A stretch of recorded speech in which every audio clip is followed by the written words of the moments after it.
a photograph, I think about that I call it like the map of the photograph. I feel like there's a little person walking around the photo, and their eye is kind of looking at all of the different parts. And in this one, the biggest invitation point for me in this photograph is that dad's face. He's looking at you there's that human face connection with a very genuine, loving face. And so you're invited right in to this picture by him. Then you look down, again, human face, and you see this amazing smile on this beautiful mother. And you follow this leading line down to her kid, and there's movement, and he's pulling her. We all know what that feels like, right? This is like such a real mom moment. And then you come back up, and then there's this body language here. Look at how he's holding on to his hand, or his arm. He's squeezing, and then he's got his hand on his bottom, and it's just like this tight embrace. And then you follow the line down to this other guy, and she's got another one on her arm, and you're like, wow, this mom's got lots of babies. And then there's also this beautiful light that kind of bathes this family in warmth and just keeps you looking. So you're staying a while. You're walking around this image. It's interesting. It has lots of points of connection. That's what you want. You want your work to have a lot of layers. Okay, so we're going to talk about vision. We are visionaries as photographers. Even if you're a family photographer, you are going out there and you are creating your vision. Like I said, you are the artistic director, and this can be hard to do. You can't let fear be your guide. So before I was, just putting myself out there and not being, when I was letting fear be my guide, I would have never posted something like this. This would have never seen the light of my Facebook page, Instagram, Creative Live, because I would have been like, oh, but this guy's out of focus, and I don't know, like there's just like this hot spot on his face, and I would have thought about all that. Now, I don't care. I know that there are going to be some people that are going to be like, she's crazy. What is she doing? Shooting wide open this close to these people. This is breaking all these rules. Doesn't matter, because this is everything to me. That big smile, how dad is just like, if you have kids, like just rubbing into that guy's face.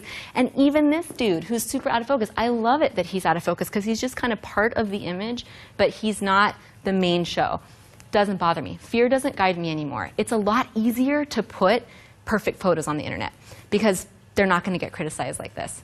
Someone's probably going to say something really nasty about this. I don't care. I don't care anymore. I'm not afraid because I know what my vision is. I'm solid in that, and I'm going to put that out there without being afraid. So I want you to do that too.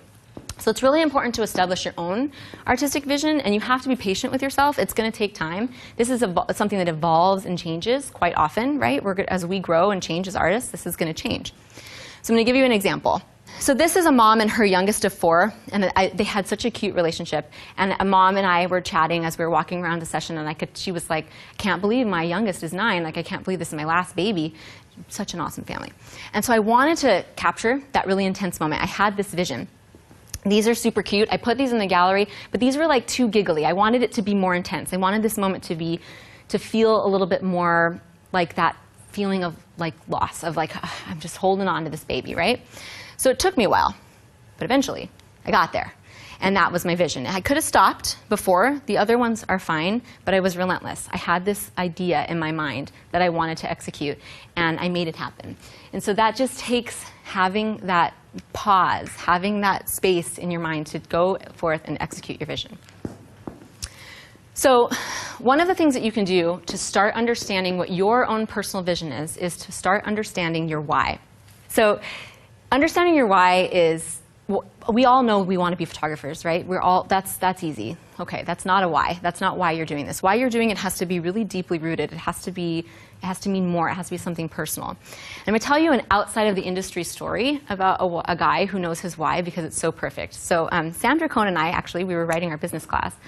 And we were talking about our why, and she and I are such typical Seattle people. It's like Portlandia. I mean, we have chickens in our backyard, okay? And there is this, just calling us out.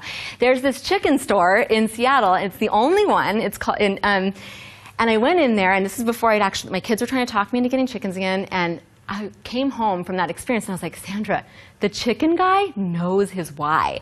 I mean, you walk in there, and he's like, let me show you my latest birds. These are beautiful birds, and they're going to lay this many eggs.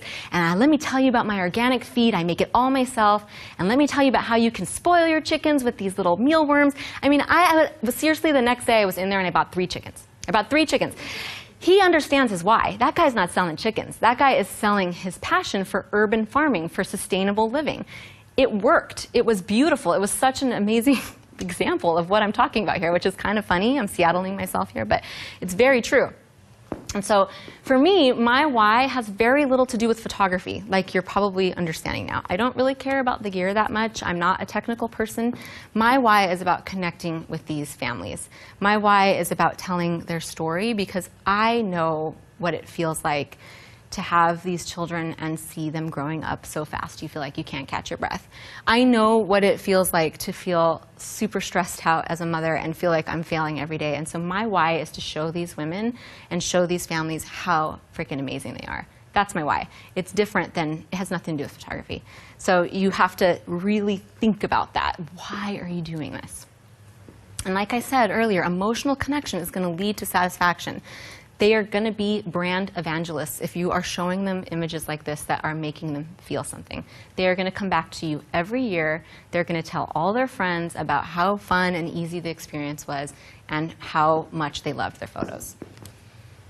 Okay, so this is how you can start this process about bringing your vision to reality. It's hard when you're like, okay, if she has this vision, like how am I going to do this?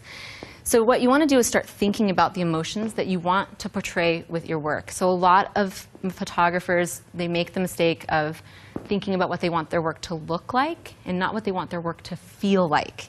Okay, we're talking a lot about that. I know I'm like sounding like this like hippie right now, but it's very true. So here's an example. I wanted this to feel like joy. I wanted this to be a joyful image. This would have felt very different, right, if I had another emotion as my end goal. Like I was showing you that one of the mom and her daughter. I didn't want the joyful stuff. I wanted it to be more intense. This one I wanted it to be joyful. This one I wanted tenderness. I wanted this family. They're so cute. I've photographed them 3 times now, and they have this like amazing relationship. The mom and dad. They're so cute. I met them when they were pregnant with this little one, and he is so in love with his girls, this daddy. And I wanted that tenderness to come off in my work. This would have looked a lot different if my goal was joy or if my goal was intensity or whatever. You know, you got to think about what is that emotion that you want your work to say. Protection. I wanted that feeling of holding your baby and wanting to just protect them from the world in this image. And so I have directed them in a way that would bring that emotion out in the photograph. So her hand is up like this. The little one's head is on her shoulder and mom's turning in towards her. I came from an angle a little bit higher so that that would feel like protection. So that was the emotion I wanted there. Romance. This drives one of my friends like, I can't believe you have your clients do this. I do this all the time.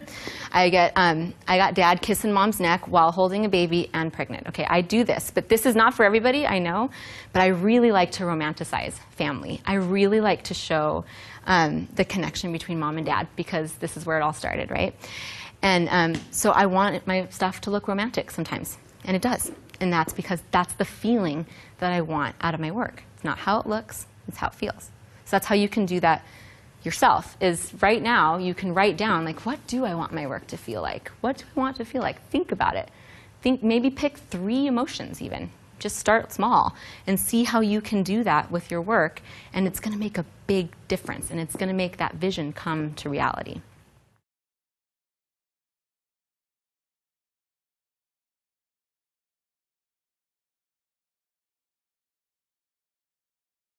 How do you direct the romance with men who are pretty awkward with it? What kind of questions do you portray with, and how do you guide them with that? Okay.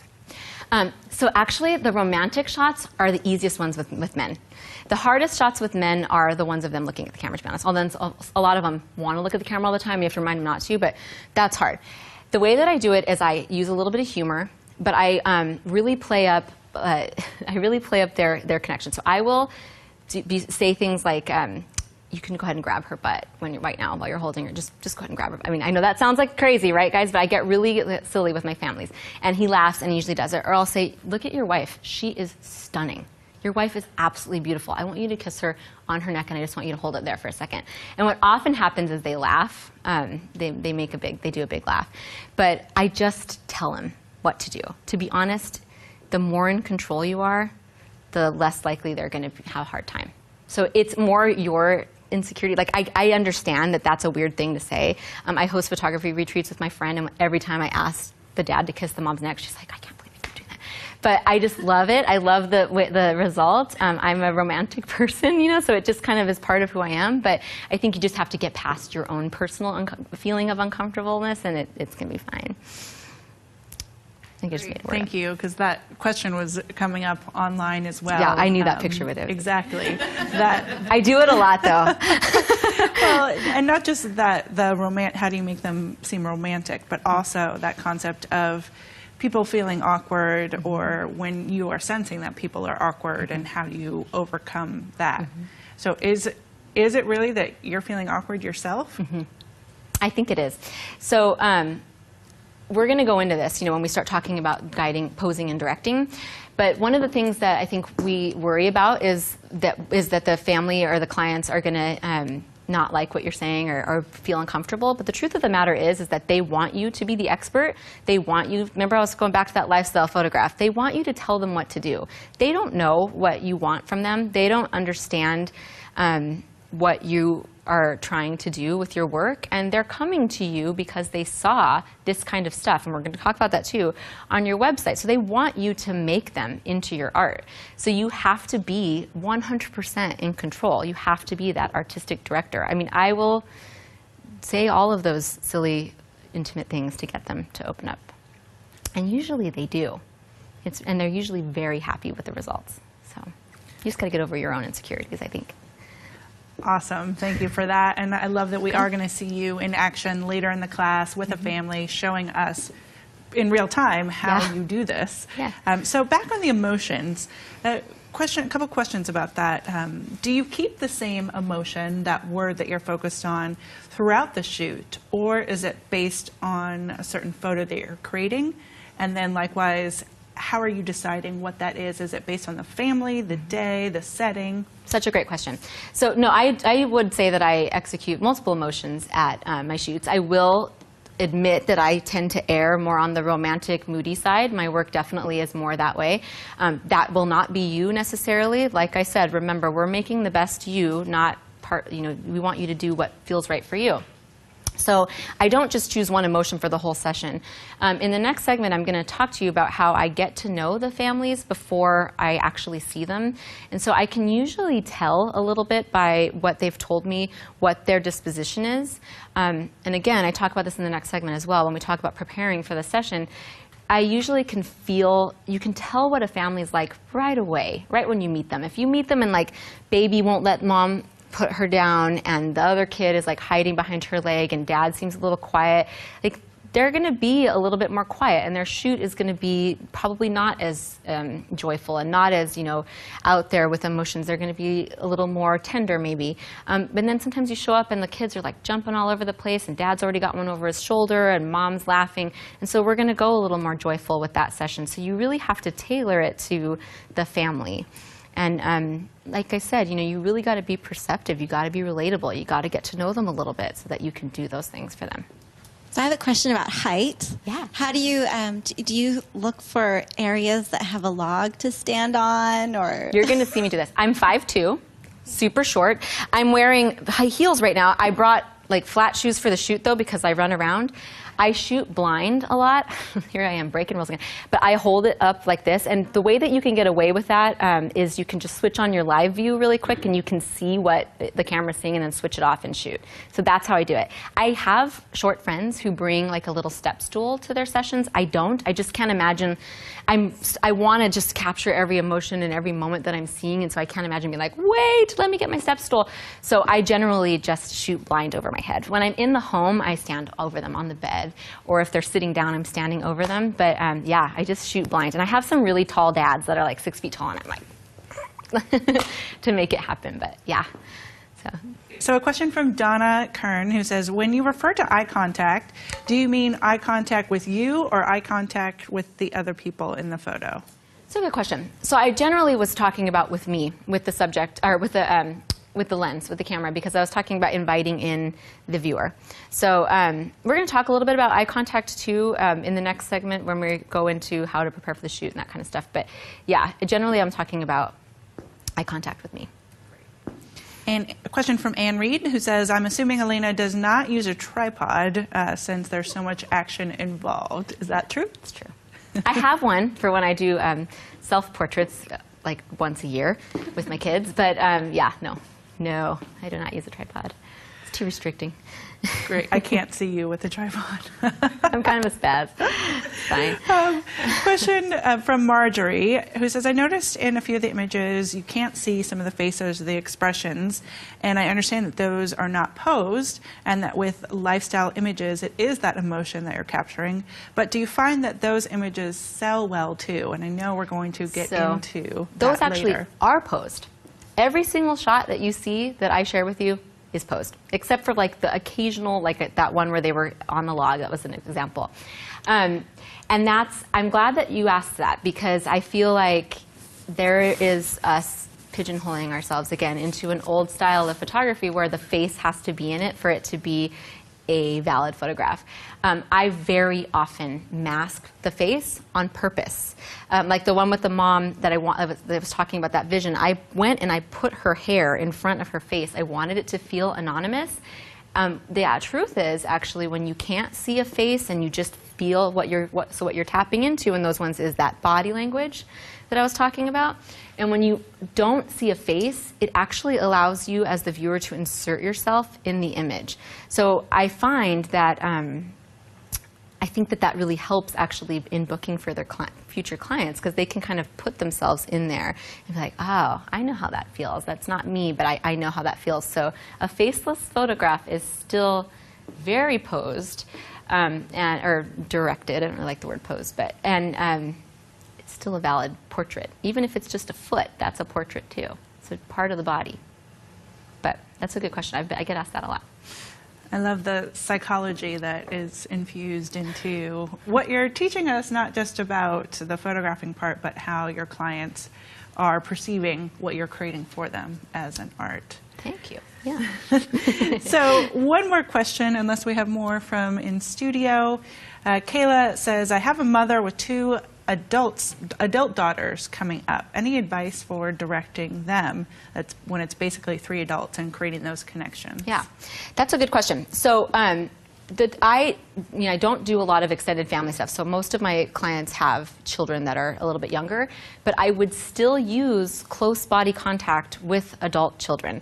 So I would still get it. So even with teenagers, I do that. I would still put the mom and her 2 daughters very close together, and I would even ask mom to like snuggle into her adult daughter's cheek. And this isn't going to be for everybody, and we're going to talk about that in the next slide or the next segment. But that's why this is important. I mean, if you are only showing more traditional portraiture on your website, and somebody comes with their adult children, and all of a sudden you're like, actually, we're going to get really snuggly, and you're going to, that may not work. But if this is what they're expecting from you, then I would probably use the same guiding techniques for adults and adult children.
Okay, that was super fun. And now we are going to get into how to create the session experience so that your families really can open up and do all of the things that we were talking about in segment 1 to make these, loving lifestyle family photographs.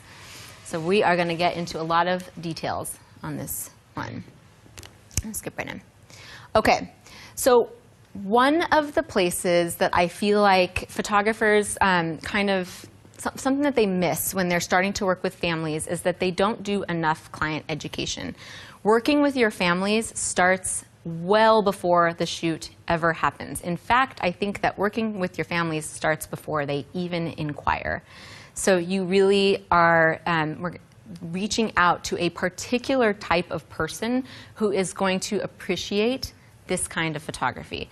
So you have to really, really get into the educational side of things. I see a lot of even seasoned photographers on forums or Facebook groups complaining about their clients. I think that that's, by the way, don't ever do that. But I see them say things like, oh, I can't believe my client did this, or they showed up late, or they were wearing this, or they were acting this way, dad was being, whatever. So many different things that people complain about. And I personally think that if somebody's complaining that you fell short, and I know that sounds like a horrible thing to say, but I take ownership. If one of my clients shows up 20 minutes late, I didn't educate them well. I didn't tell them, hey, we're shooting at golden hour, and we've only got an hour, so you need to be on time. If one of my clients shows up and is constantly directing their kid to look at me, I didn't educate them well. They don't know what to expect from my session. So that's what we're going to talk about right now, is how you are going to set yourself up for success so that these sessions just kind of roll and happen organically and beautifully, and you can be in total control and know that things are going to work out just like you want them to. Okay. So talking about this, the session experience, how do we do this? How do we create this experience before we've even met these people? Well, a lot of it has to do with your website. So you want to think of your website like your storefront. This is an online world, right? So everything is happening online. When they walk into your website, they're starting to have their experience with you.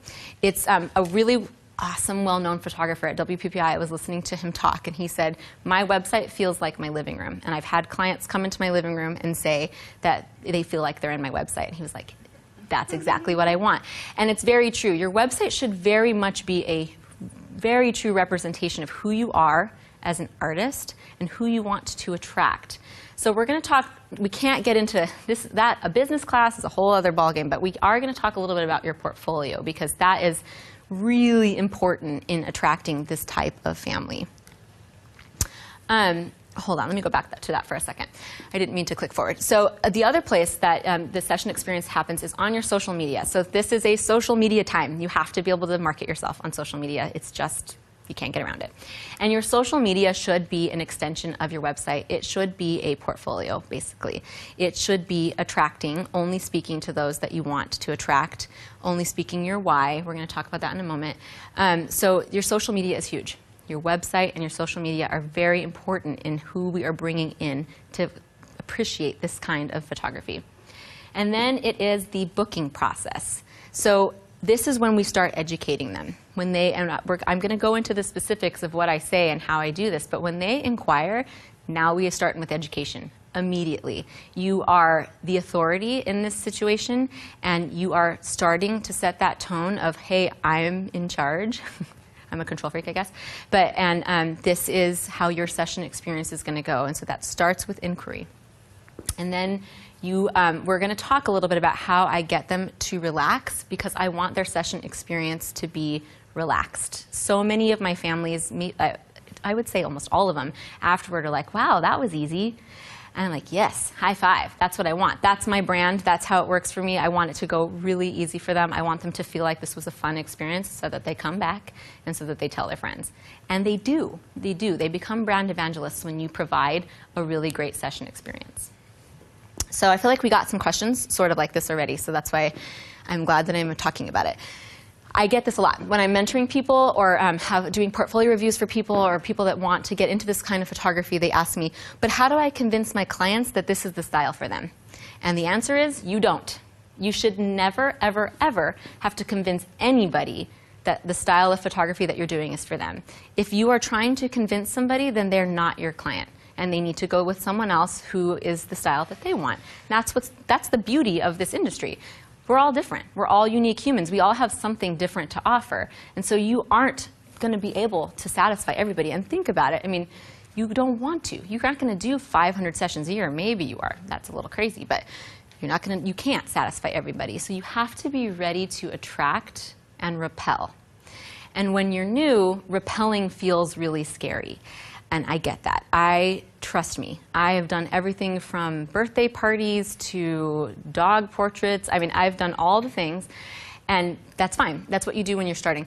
But when you start to establish your vision and you start to establish what it is that you want to do, your artistic style, who you want to attract, you've got to be willing to repel. You got to be willing to turn away people that are like, there's no way I'm kissing my wife's neck while holding my baby. That would be not.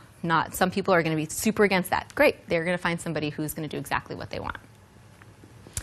So this is just a screenshot of my portfolio. And I've been using some of these pictures here. Another neck kiss over there. So your online presence, your portfolio, this is your first point of connection.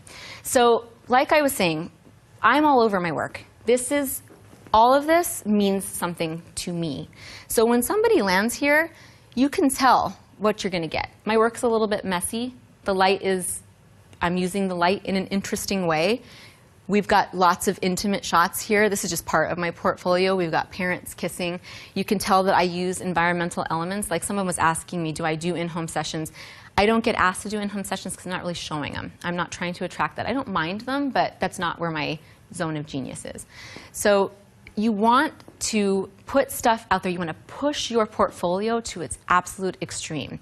So even though I take those photographs of everybody looking, I do. I mean, not everything I do is like, like this.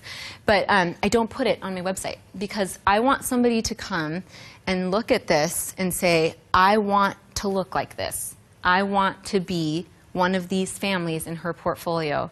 I don't care if my husband's head is cut off. This would, like, some parents would be like, why is dad not in this picture, right? Not my client. I want clients that are like totally okay with me asking them to kiss their wife's neck. And generally speaking, I could say with a lot of confidence, 99.9% of the time, my clients are satisfied. And it's because they know exactly what they're going to get. And they're not surprised when I ask them to kiss their wife. And there's a member of the studio audience who I photographed her family, and she's like, see, I told you that she was going to make us make out. And I was like, guilty. I do it every time. But they know that because that's what's happening when they come to my website. So you have to think about that. You have to really be able to let go of that fear and put out there what you think might repel some people, but that is going to absolutely attract the people who are going to appreciate you as an artist. The same goes for your social media. This is my Instagram account. It looks nearly identical to my portfolio. So I get a ton of business on Instagram. I really started focusing on that in the last couple years, and it's huge, but I treat it like a portfolio. So you want your portfolios to be seamless. So somebody stumbles on my Instagram, they click to my profile, they go to my website, and it feels the same. If they stumble on my Instagram, and then they went to my website, and there were all these post pictures of families, that would be very confusing. They might still book, but then I already failed them. The education was not correct. I wasn't telling them that they should expect from their session. So it has to be seamless. Same for my Facebook profile. It's all these types of images that are really pushing my portfolio to its absolute extreme. So again, I'm just showing this. I keep showing you side by sides like this because I want you to see that this really is what I do. I love this picture. I think this mom is just stunning. They're so cute. I mean, this baby is wearing like the most adorable little bonnet ever. This mom is like amazing, right? I love it. And I wanted to show it, but I didn't. I never will put this on my website because this is too traditional. Even though I take that type of photo, I want them to hire me for this. Now, same family, right? Same family. But we don't have this one's face in the picture. I want someone who's not gonna say, why isn't she looking? No one ever says that when they come to one of my sessions when they look at their gallery because they're not surprised. They're like, oh, okay, I got one to send to grandma, this is good. Or maybe they'll put that on their wall, I don't know. But what I actually find is that when they order big prints, it's usually of this kind of thing. People don't really want their mugs up on the wall, right? They want something that's artistic, that has environmental elements in it. So I take them both, and sometimes you want to put that perfect portrait up there because I'm not going to get criticized as much for this one. This is a beautiful family. They're looking right at me. I'm not breaking very many rules. This one, someone's going to ask me why mom's face is in a shadow and why this one is looking down at the ground. I don't care. this is what I want to attract. Attract, attract, attract. So you have to do that. You have to go forward without fear.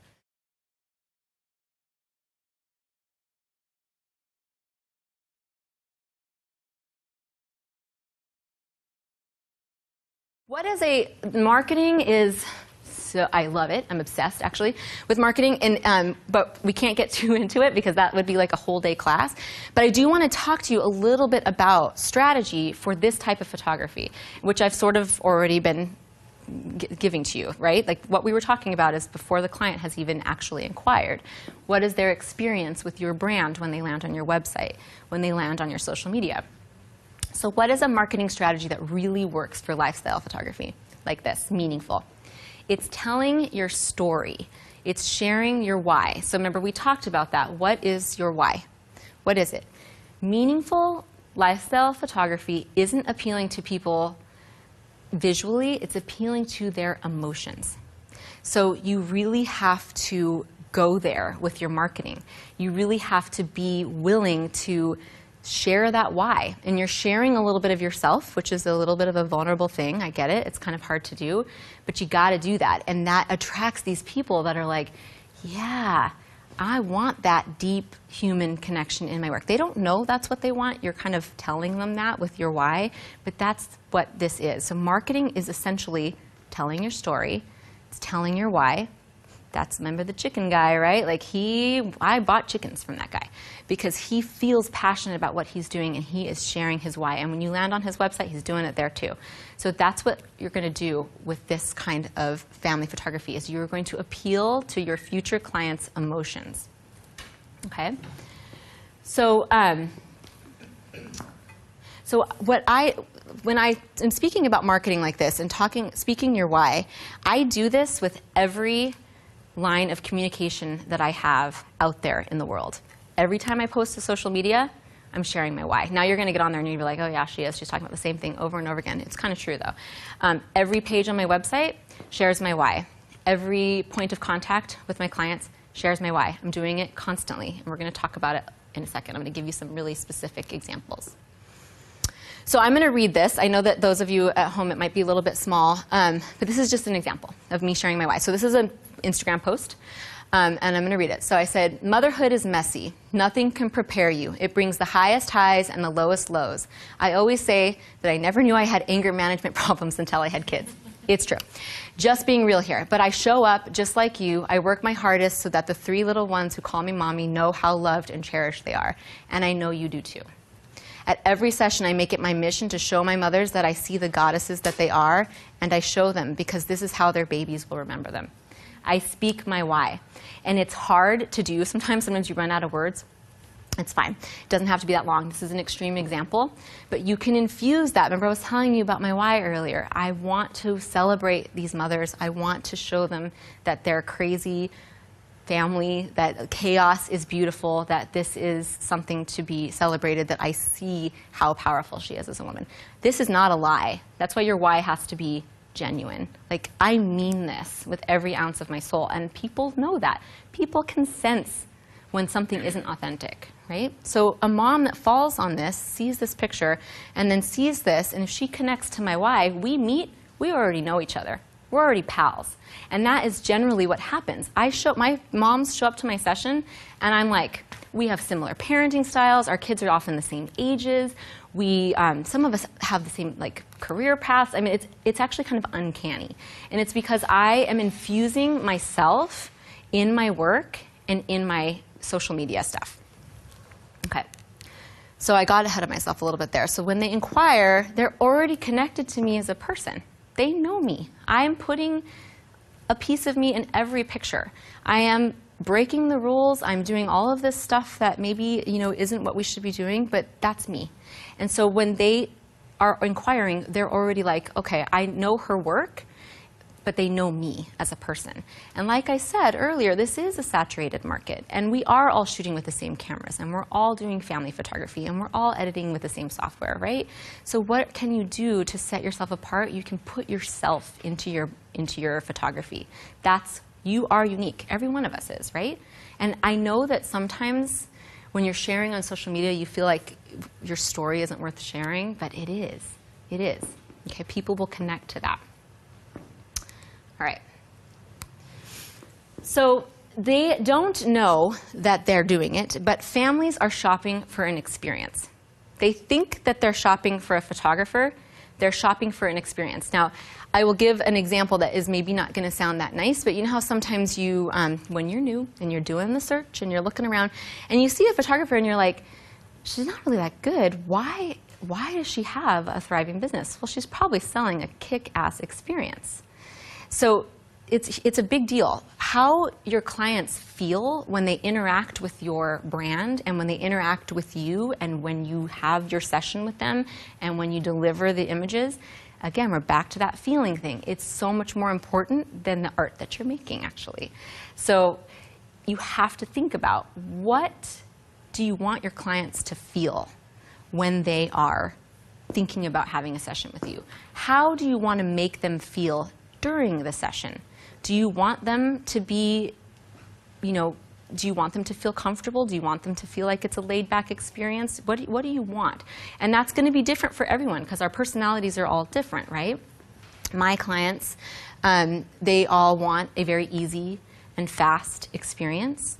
They want it to be laid back and fun. My clients are generally very, very down to earth and laid back because that's kind of what I attract. I have a friend who, she lives in Texas, who she says, I attract the women that their hair is higher, the higher the hair, closer to God. And her clients are like super high maintenance, and she loves them. That's her client. Her client wants her to walk them through everything. Her sessions are really long. She does all these consults. Totally different. So you just have to think about, what is that feeling, that session experience that you want to provide. And I spoke ahead of myself again, but yeah, just again. And this is going to be different for you. So I'm telling you, like I said, I would be a horrible teacher if I wanted you to be like me. I don't. And I want you to find what is you. What is it that you want to provide? This is going to be totally different for every single person that does this exercise and thinks about it. And like we were saying, what do you want your work to feel like? Now you are thinking, what do you want your session and your client experience to feel like? It's kind of that same, we're coming from that same emotional place, but it's the business side of things, but it relates. You mentioned, as we were starting to talk about creating that portfolio and defining your style, can you say this for Beats 435? What does Elena mean by push my portfolio to the extreme? That's a good question. So what I mean is, so I guess I could go back to that picture, but if you think that you want people, you're going to attract people that want those photographs that have movement and that are maybe breaking some rules and that are using light creatively, I'm just using my portfolio as an example, then you want to put really extreme examples of that out there. Because of course, I photograph that more traditional photo and the really, pretty artistic lifestyle photo and everything in between, and I try to post on my portfolio mostly those more extreme lifestyle photographs because I really want to make sure that the person who is coming to me is very much in line with what my vision is.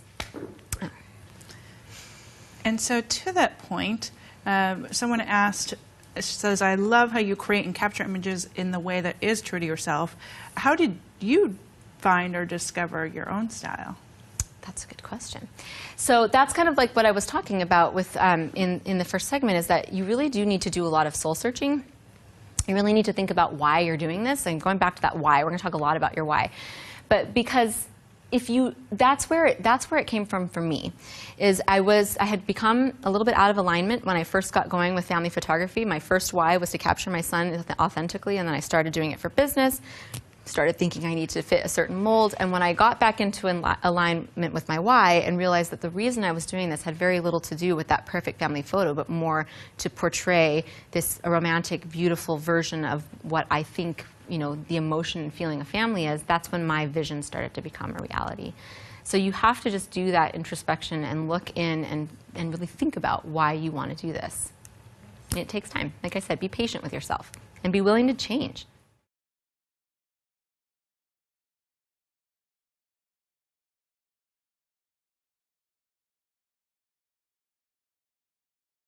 Like I said, I've been kind of, now I know that I'm sort of reiterating a lot of things, but I think that this is all very important. So before the client even inquires, the experience has already started. So your website should sort of be like an employee. It should be set up so that it really answers all of the questions that your clients are going to have. You kind of have to get into their mind and know what they're going to say. And so by the time they actually take the time to hit that contact form and get in touch with you, this experience has already started. So we're already a little bit educated. They already know me a little bit. They already know what to expect. And so it all has already started. So we have to really think about that. This is a continuous thing that we're going to set up for them. Okay, so let's talk about that experience. Let's talk about family preparation. So like I said, one of the things that I see people complaining about is, you know, my client did this, my client did that, and I believe that that is because there wasn't enough client education. So we're going to talk a lot about client education. First and foremost, you have to educate your clients. They should know exactly what to expect from start to finish when they are working with you. And that is everything from timing to when you're going to be emailing them. I mean, every little detail, okay? And this starts with inquiry. So they've gone through your website, maybe they've stalked you on social media a little bit, maybe they've even talked to a friend, and now they're like, okay, I'm going to reach out to this person and inquire. So even in my contact form, I tell them what they can expect, and I set the tone. And the biggest thing that I do in my contact form is I ask them questions. So I want them to know right away that I am the expert and that I am in control. And I see this happen a lot, is that people allow the client to kind of come in and be like, well, these are the dates I want, and this is the kind of photo I want. And the reason that's happening is because you're not setting the tone as the authority figure. You are not saying like, hey, this is my business. You and I have connected now via my brand. Now let me tell you how this is going to go. Okay, so the contact form is the first point of education. So in that contact form, I speak my why. Yes, even in my contact form. I tell them, this is the beginning of a beautiful relationship. But I will never expect ask you to do anything that you aren't comfortable with. However, we are going to have a meaningful evening together where we're going to play at the, it's very just the same, that ooey gooey emotional stuff. I'm speaking to them right away. And then I ask them what kind of session they're inquiring about, because I do maternity, newborn, and family. So then now I know what kind of person they are. And then I ask them how they heard about me, and that's it. I don't ask them when they want to shoot. I don't give them a whole lot of information there. I want them to see that why, send me the email, tell me a little bit about what kind of shoot they want, and then I'm going to start the education process. So I really don't want to invite a whole lot of communication yet. Okay, so they inquired. You guys with me? And this is kind of I'm trying to slow down here. So I got that email from them, and now I have a standard email. I have an email template that I send to every single person who inquires. I'm a huge template person. I'm a very big advocate of making sure that your time is being well spent. Okay, you should never do, like if you're sitting there writing a personalized email to every inquiry you get, you're wasting your time. It should be template. But and you can make your own. It doesn't have to be anything that I do. If you're doing something repeatedly, make a template. So in that initial email, I thank them. I speak my why. Yes, again. I know that this is like repeated, but when they inquire, I say, thank you so much for your interest. I talk about that, and then I say, family photography is my absolute passion. I don't have it memorized, but I explain to them that this means something to me, and that I realize this is a personal experience to choose a photographer, and I thank them for even considering me. Then I educate. So I'm not inviting them to book a session just yet. I do tell them what dates are available, but I want first, before they actually confirm, them to be fully educated so that there are no questions. Notice how I invite them to view my available session dates. You don't want a client saying, I'm free on September 2nd. This is when I want my session. This is what I say. Here's my dates. You can pick yours. And they will pick one. They will pick one. You're in control. You're the authority figure. You guys with me? Sorry, I know this is kind of... Okay, so how do I educate in this email? This is your opportunity. This is when you're starting that education, okay? This is how you field out the people who do not want your work. Because sometimes you're going to get that random inquiry who saw like one picture that you've ever done, didn't do any research, and they inquire and they're like, they might have booked and it wasn't a good match. So you really want to make sure that it's a good match. First, I send them to my price page. First and foremost, my price page is public on my website, you guys, by the way, so feel free to check it out. No secrets. I don't hide anything. I'm a pretty transparent person. So even my price page talks about the session experience and my why. Again, here I am talking about that over and over again, but it does. So before I actually tell them what the price is, there's a part at the top where I say, this is what you can expect from your session. It's going to be laid back. It's going to be fun. This is how it's going to last about this long.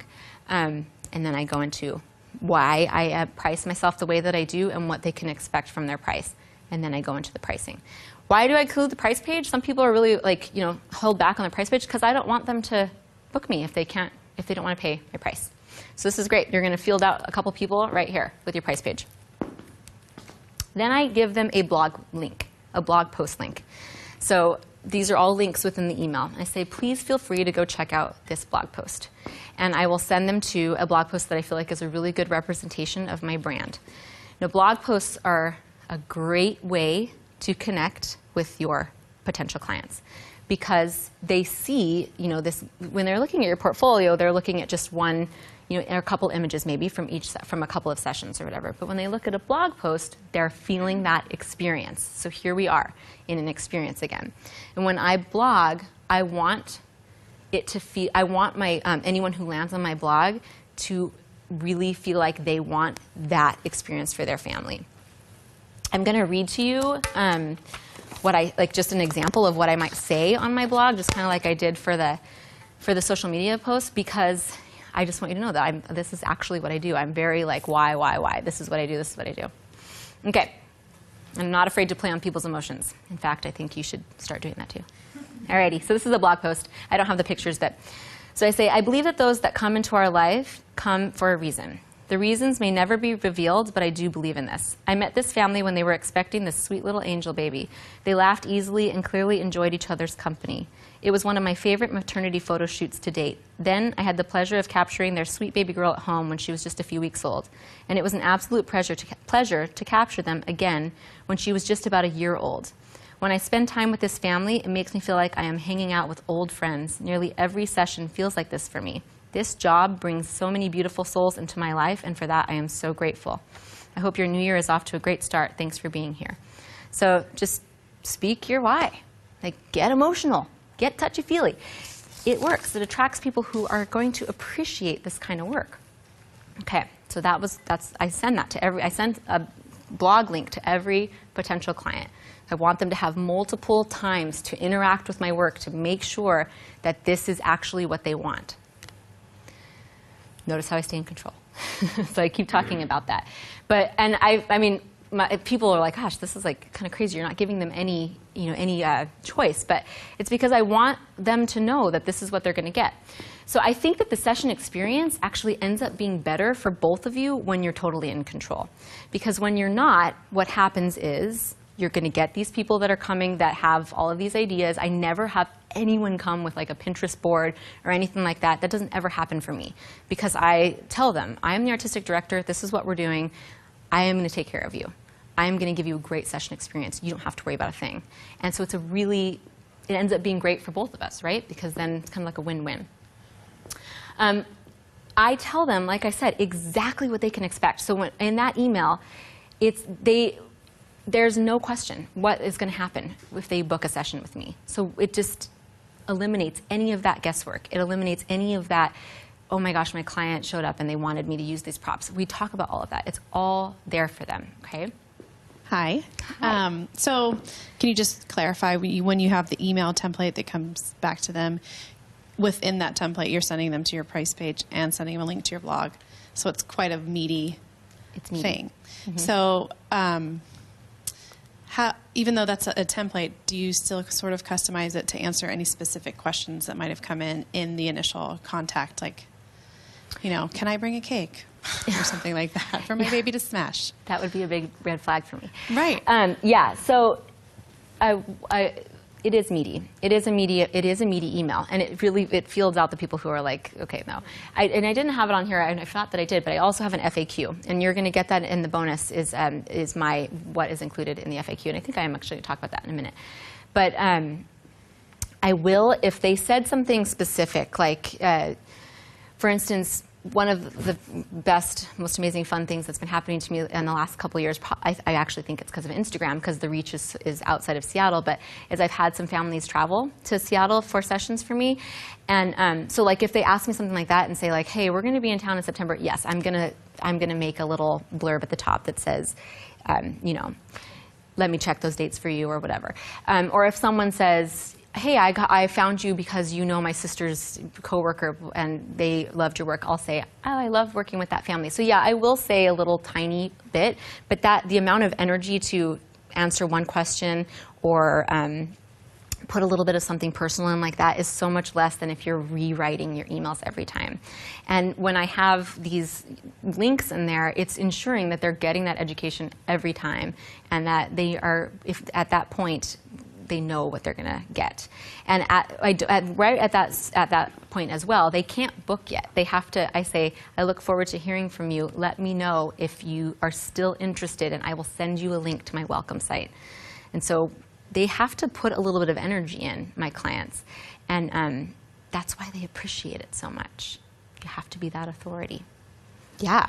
I do have a question from online. Okay. A couple of people are asking about, does every family, you were talking about social media and the blog post, does every family give you permission to share their photos online? And if so, do you ever have any objections? Do they have to sign a release? Yeah, no. My clients, I have actually a lot of very private clients. I would say that more than 50% do not sign the model release, and that's totally fine with me. It is their right not to sign the model release. It is absolutely their right. So when they inquire, or when they book, I have a session form, and I have a model release on there, and they can decide if they would like to use it or not, or sign it or not. So yeah, no, absolutely not. Another question, you mentioned that you are pre-educating the clients, but we all know everyone is really busy. So the person is saying that a lot of our clients don't actually go through the FAQs or don't actually read everything. Mm-hmm. Do you find that? And if so, is there any way around that? This is why I give so many different options of education. So I feel like I might have even missed some of the stuff. I have that FAQ that I link them to. I link them to a blog post. I link them to my portfolio. I link them to my price page. And every single one of those places speaks my why, has extreme examples of my portfolio, and tells them about the session experience. So even if they only go to one of them, they're getting a pretty good, solid piece of education there. Great. I think that it's very consistent and clear. So yeah, absolutely. I'm sure not everybody is reading all of those things. But if they are going to book and then they go through that session form, then we start to get even to more education. So if they actually book, they get even more. Jessica Brake had asked, how do you send out your email templates?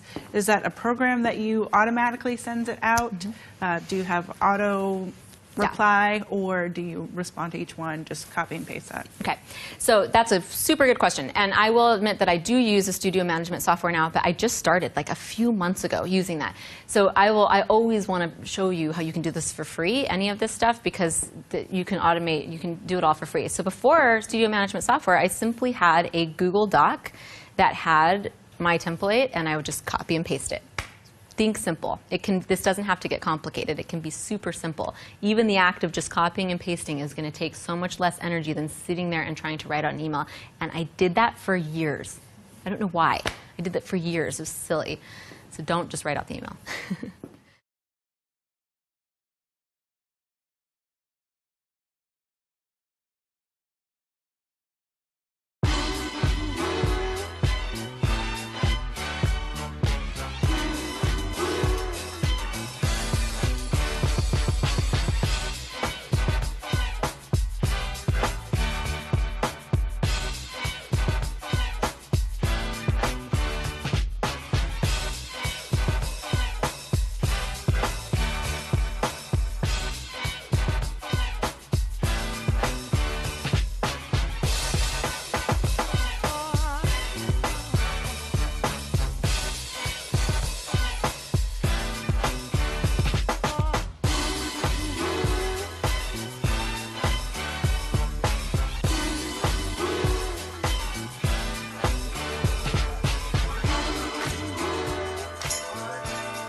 I love that pose.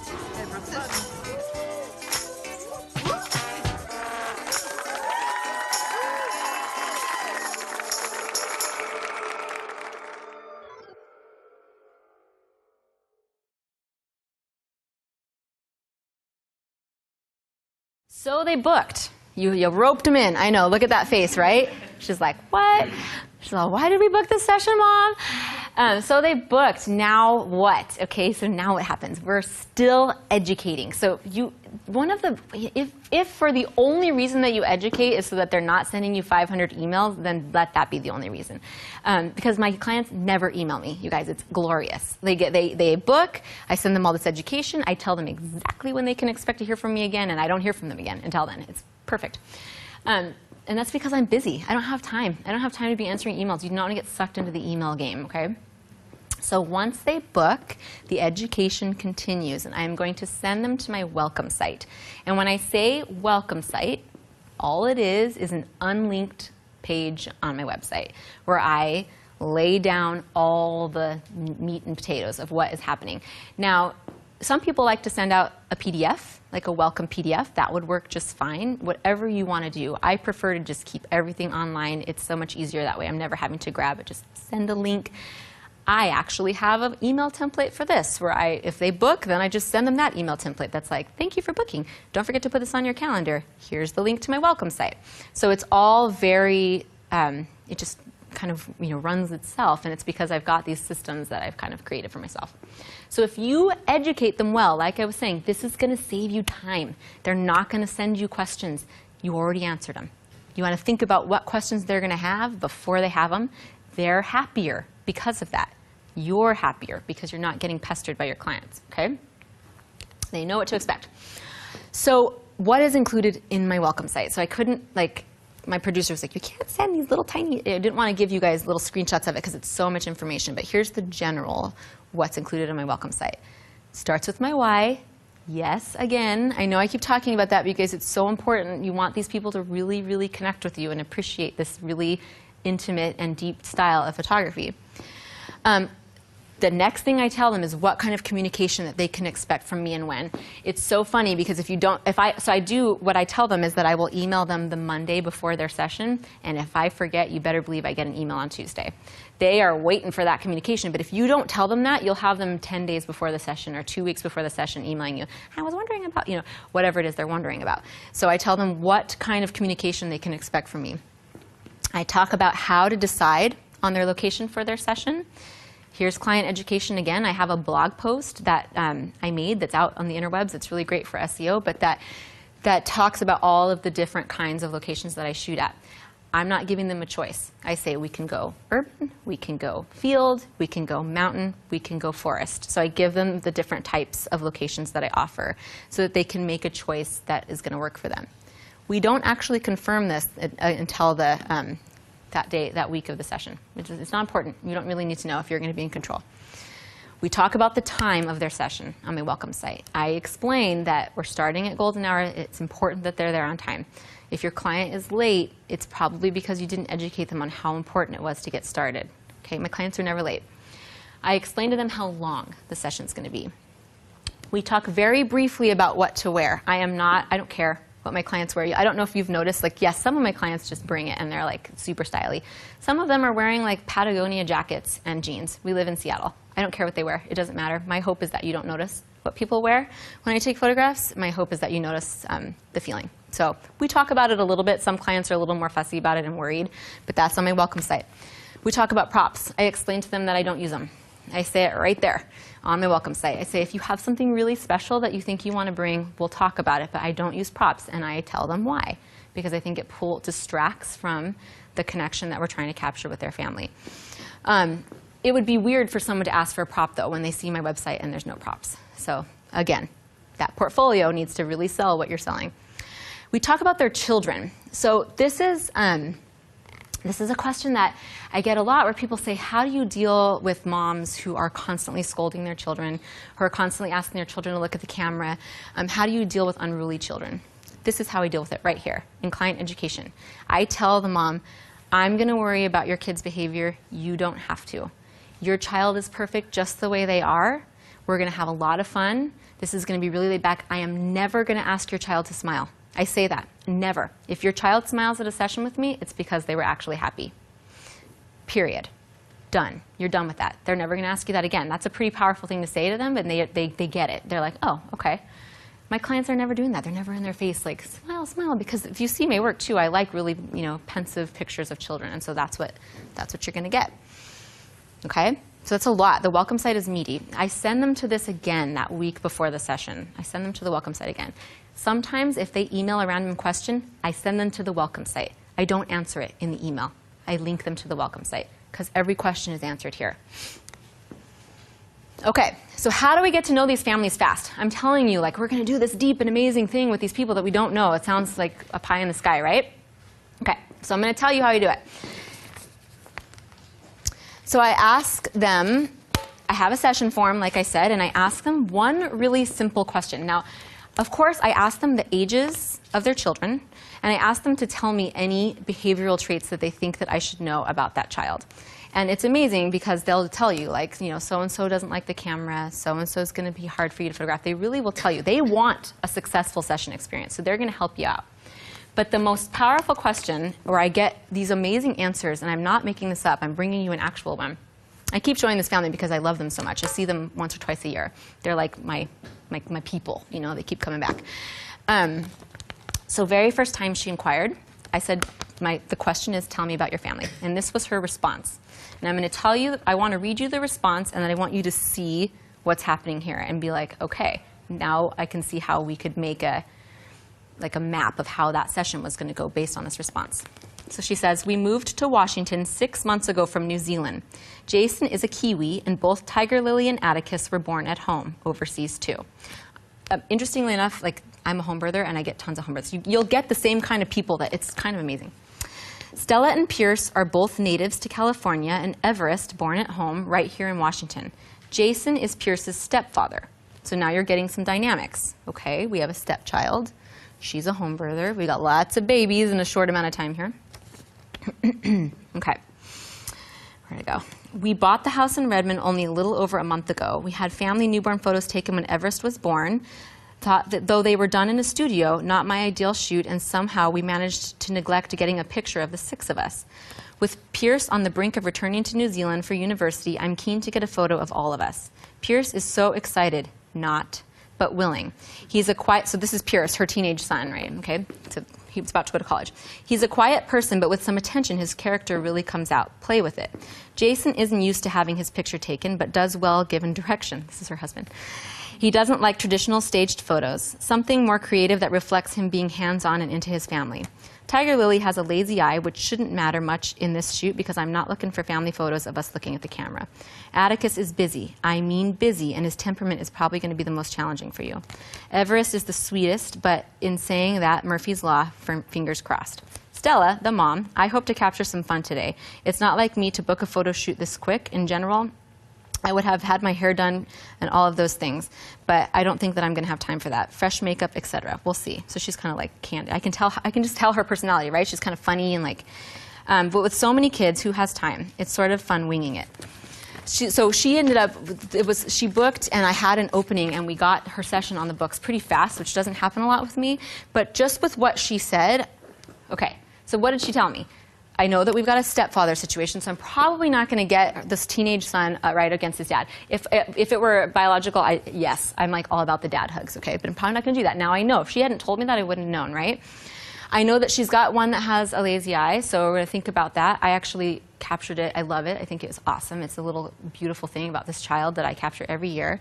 But she's obviously self-conscious about it, though, right? So she told me about it. She tells me that one of them is going to be wild and crazy, and then I'm going to have the hardest time with him. About the sweet baby, she tells me about dad.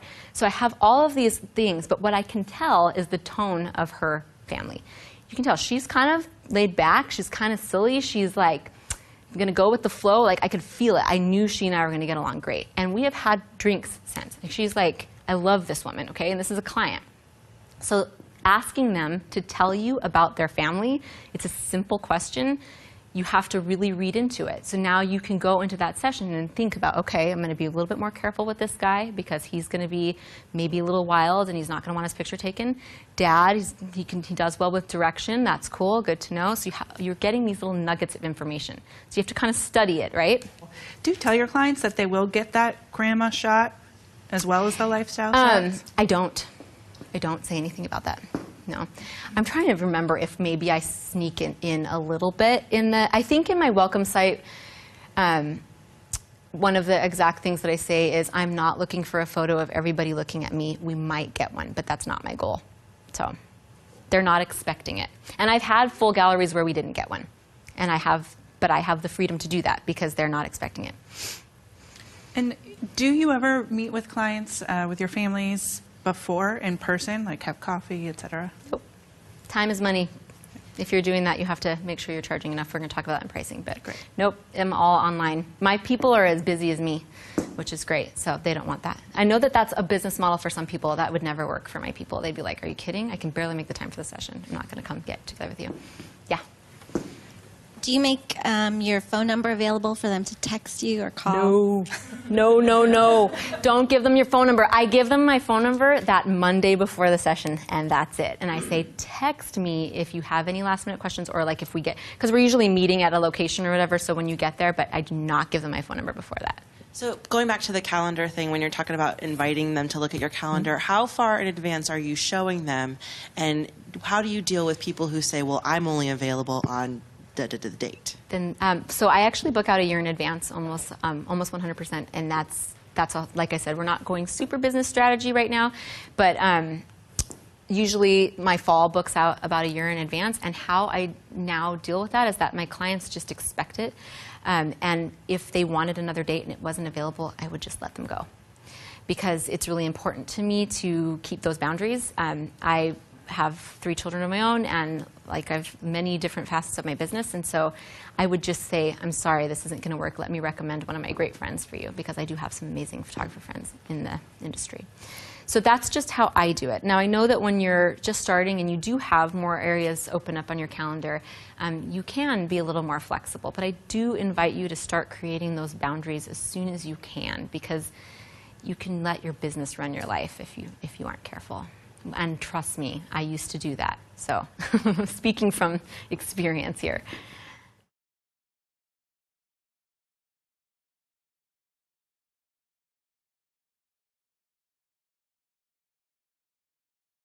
Okay, so we're going to talk about, I'm going to tell you about what I do at the shoot to get to know these families fast in person. So now I have this information about them, and now, so what do we do at the shoot? So I want to talk to you about this because some of this is going to be hard for me to talk over when we actually have the family in here. A lot of it happens in my mind, so I wanted to make sure that I really just touched on some of this pre-shoot, beginning of the shoot stuff, okay? So at the very beginning of the shoot, and I know I talked about this a little bit already, I take the time to gauge the vibe of the family. So it's just like when you walk into a party or even when you walk into someone's home and you feel it, right? You know what they're like. Like, I feel your vibe right now. I'm just being a dork, but it's true. Like, some people, you know, you get up to them and you know that they're going to be like a hugger, or you know that they're going to tell you everything about their life, or you know that they're a little bit more introverted. And when you get with a family, I usually meet them at their car. And I can tell right away. Like I said earlier, you know, sometimes the family is bouncing all over the place, and the mom, like my friend Stella there that does that now, I mean, you get there and she's got like this wagon full of clothes and she's trying to get dressed in the back of the car, and she's just awesome. She's got this like amazing extroverted personality. It's great. I can tell right away how she wants me to treat her, how this is going to work. And sometimes you go and you can tell that mom feels really self-conscious. Maybe she's a little bit worried about having her photos taken. Dad seems a little grouchy, so I'll pay a little more attention to him actually and make sure that he's like cool with what's going to happen. I get down on my knees and I say hi to every single child individually. It is so important to do that. I leave my camera in the bag at the beginning, and I really take the time to relate to every family member. And you can do this in like 5 minutes. This takes letting go. Give yourself.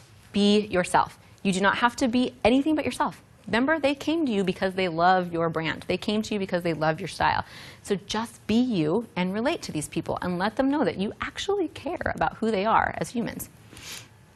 Okay, so how do we make this connection happen and quickly, right? Because I only want to be there an hour. They only want to be there an hour. We got to do this fast. They have to relax. And you're going to be the one that makes them do that. And luckily, you've already set the tone by being in charge, so they feel a sense of relaxation there. They know they don't have to take care, that they're not worried about, you know, Johnny sitting in a little red chair and being really well behaved. They're totally cool with you being in charge. They already feel a little relaxed, but you have to continue with that. So there's a lot of power in encouragement. I know I already talked about this a little bit. I'm going to talk about it again because it's so important. I never stop talking, ever. I'm tired after these sessions, but I'm like, oh my, like for this shot particularly, right? Get everyone together and like, oh my gosh, squeeze, squeeze, squeeze, squeeze your family together. You are so beautiful, Mom. I cannot believe how gorgeous you are. Dad, your little boy is snuggling into you, and he is so cute. Just squeeze him a little bit tighter. Just constant talking. Oh my gosh, you are right in the middle, honey. You're right in the middle of all of your siblings. Doesn't that feel silly? Constant. Encouragement is really important because if you just do it and you kind of stand back, they're like, now what? Like, is this going okay? Like, is everything going okay? Of course, the baby, you know, she's like, what's happening? But constant encouragement. There's a lot of power in simply telling them that they look great. Simply telling them that what is happening is just right. If one of them's throwing a fit, like which happens, I'll be like, it's fine. Don't worry about it. I'm looking at one of our audience members because I photographed her family, and her child actually vomited at our session, okay? But did you feel stressed out? I was like, it's fine. They vomit. These are kids. Like, this happens, right? We went, and I brought them back in and kept photographing them afterward. Encouragement is so important. You are going to set the tone. You've got to keep encouraging because they're worried. They're nervous. They're having their photos taken. Most of us hate it, right? The power of touch. So when I was a nurse, one of my very first preceptors told me that you will never know how powerful touch is until you reach out and you touch somebody who is going through something hard and you see their body relax. And that's a totally different thing, right? Nursing and photography are very different. But it's true. So I'll sit with a mom, and this is 2 points. I'll sit down with the mom and I'm posing them, and you can tell that she's like, ugh. And I'll just put my hands on her shoulder and say, you're fine. You look beautiful. And I touch her. And I think that allows her to be like, okay, we're connecting. Like, this is a toucher. And I know that this is hard for some people. I'm not a personal space person, obviously, but touch is really important. If you want Dad to turn his head like that, touch him and turn it that way. If you want the little one to put his hand on his mom's hand, grab that little guy's hand and put it there. They're okay with it most times, and you'll be able to tell if they're not. If someone looks like they're really shying away, obviously you're probably not going to want to touch them. But going back to this whole session experience, my people know we're getting close. They've seen my portfolio. They see that this is what's happening. They're not surprised. They're not surprised at all. The power of touch goes the other way with the clients touching each other. As soon as you get them, like this is a mama holding a baby, you get them in there holding their child or whatever, and you ask them to touch each other. And what's interesting is even a family that's really close, you ask them to stand next to each other, and they'll make space with their bodies. They will. You bring them in again, and you say, we're going to touch. We're just going to, and the teenager, I'll even say, you're going to touch your mom today. I know that you don't want to. You're going to have to hug your sister. We're going to do it. And they do, and they relax. So touch is actually very, very powerful. The power of breath. This is another one of our students here. I am a big yoga person. I do a lot of yoga. I believe a lot in the power of breath. If you have a client and you pose them and it looks like they're like this, they probably are. They probably aren't breathing, literally. So often during a pose, when I'm guiding and directing and I want them to relax, I'll say, take a deep breath with me and just exhale. Just exhale. And they do, and the whole pose just kind of relaxes. So pay attention. The breath is actually very powerful. Often what I'll say, too, to parents, this is one of my favorite things to ask them to relax, is I'll say, just grab your baby and breathe them in. And I promise you, every mother knows exactly what I'm talking about when you say that. Fathers, too. They just know what I mean, to breathe them in. So the power of breath, this is going to help people to relax. Humor. This is my people right here.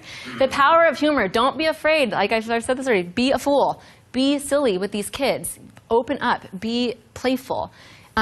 If Dad's having a hard time, I know a lot of people worry about dads, joke with him. Get in there. Make sure that he's laughing. Help them to relax. Humor is going to really help people to relax when they realize that you are lighthearted and that you're there to have a good time. We're not there to make them do anything, you know, boring and uncomfortable. We're there to have a really good time, and humor is a great way to say that.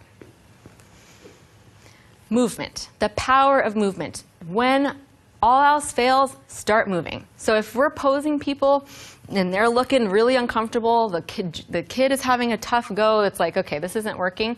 The shoot is not lost. You just got to move. So we're going to go into some movement poses. I'll talk a little bit about it, but in the next segment. But when a person starts moving their body, they relax. Period. So if you're doing some posing and it's seeming like it's looking really stiff, it's not working, start moving. So you can move to another part of the location, you can ask them to dance, you can ask them to hold hands and walk. Movement is a great way to get people to relax. It's just a more natural state of being than being stagnant. So movement is super powerful.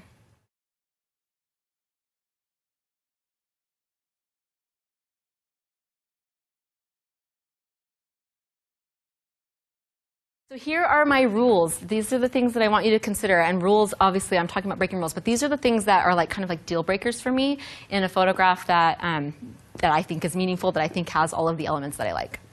Close, closer. You've probably noticed that in all of my photos, my families are like on top of each other, right? I know it's not for everybody, but it's what I do. I want there to be no light between my subjects. That's my rule for that. So if I get them close and I see that there's light between mom and dad, I'll get them closer. I'll say, put your hips closer. I want squeezing and just emotion, right? So this guy, I didn't even notice his face until just now. But I want them close. So the closer, the better. It just yields connection, okay? Again, just same example. Close. They're so close. That dad, I was like, wrap up your babies. Let's do it. Yes, even the teenagers. This is a 14 and a 16-year-old, and we're hugging. People say, how do you do this with teenagers? Exactly the same. I have the same strategy for teenagers. Yes, I make the teenagers hug their mom. And luckily, the people that come to me have amazing teenagers that are lovey-dovey like this. I'm telling you, you're going to attract these kind of people that are like, yeah, this is my family. This is our dynamic. I want this. So if they're not touching, they need to be interacting. So if I have a family together and they're not close, I want this. I want a genuine interaction happening. And I will orchestrate that by, like here, we're looking for boogers. We're looking for boogers in her sister's nose. So I'm going to orchestrate interactions. That's what I want. If they're not real comfortable with touching them, we're going to do something to make them interact. Like this one, they're not quite as close as I would like them, but those parents are 100% engaged with this child. They're interacting. They're in a little bit of a, you know, they're having a moment here. Same thing. They're not touching. Well, they sort of are, but there's this interaction happening. They're playing with this rock. I think they were maybe going to throw them in the water. So this was a time when we were sort of taking a break. They're not touching, but they're interacting. They're engaging in an activity together. Again, interacting. They're all part of this. They're all holding onto that leash. The little guy's holding onto the dog. There's just interaction happening, even though they're not close. Okay, so somebody was asking me about eye contact earlier, and I don't think that all eye contact is created equal. You can have somebody looking at you, and it's false. It's like they're not there, right? The eye contact has to be intense for me. I would rather they not be looking at me. So when and I'm a sucker for, I do take pictures of kids smiling, I promise, but I love intense photos of children because I think children are intense, and there's so many sides to them, and it's fun to capture that. But if they're not giving me this kind of eye contact, like if they're not looking through my lens, like there isn't a lens between us, then I ask them not to look at me at all. And so sometimes they're looking at you and it's falling flat, so then ask them not to look at you.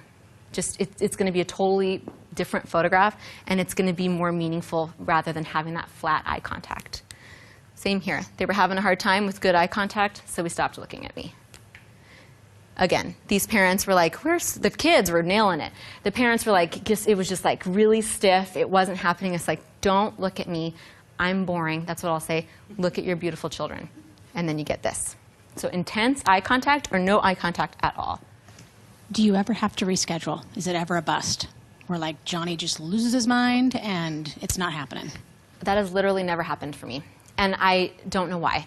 I don't know if that's just luck or if that's just because I have amazing clients. But I think, and I don't know if this is true, and I'm going to go rogue and say it, I think it's because I educate my clients so well. More on the, couldn't put everything on the welcome site. My welcome site's meaty. But I also talk about, like I said, I talk about their kids. I say, make sure that they've had a snack before the session. Don't ever bribe your child. Let's make this, I say, let's make this a really great family experience. Talk about maybe going out to dinner and getting shakes afterward. Or, rather than a reward, this is like something we're doing together that's meaningful. I think that's why they come back every year too. But I haven't ever had that happen. I am good with kids. I think that also I am very much in control, and so it's kind of like the teacher factor. They're like, okay, this is like my teacher. Like I'm not gonna misbehave. But I mean, of course, I've had kids throw fits, but we just wait it out. It's usually just a little couple minutes, and I never make them do something they really don't want to. So I'm pretty flexible with the kiddos.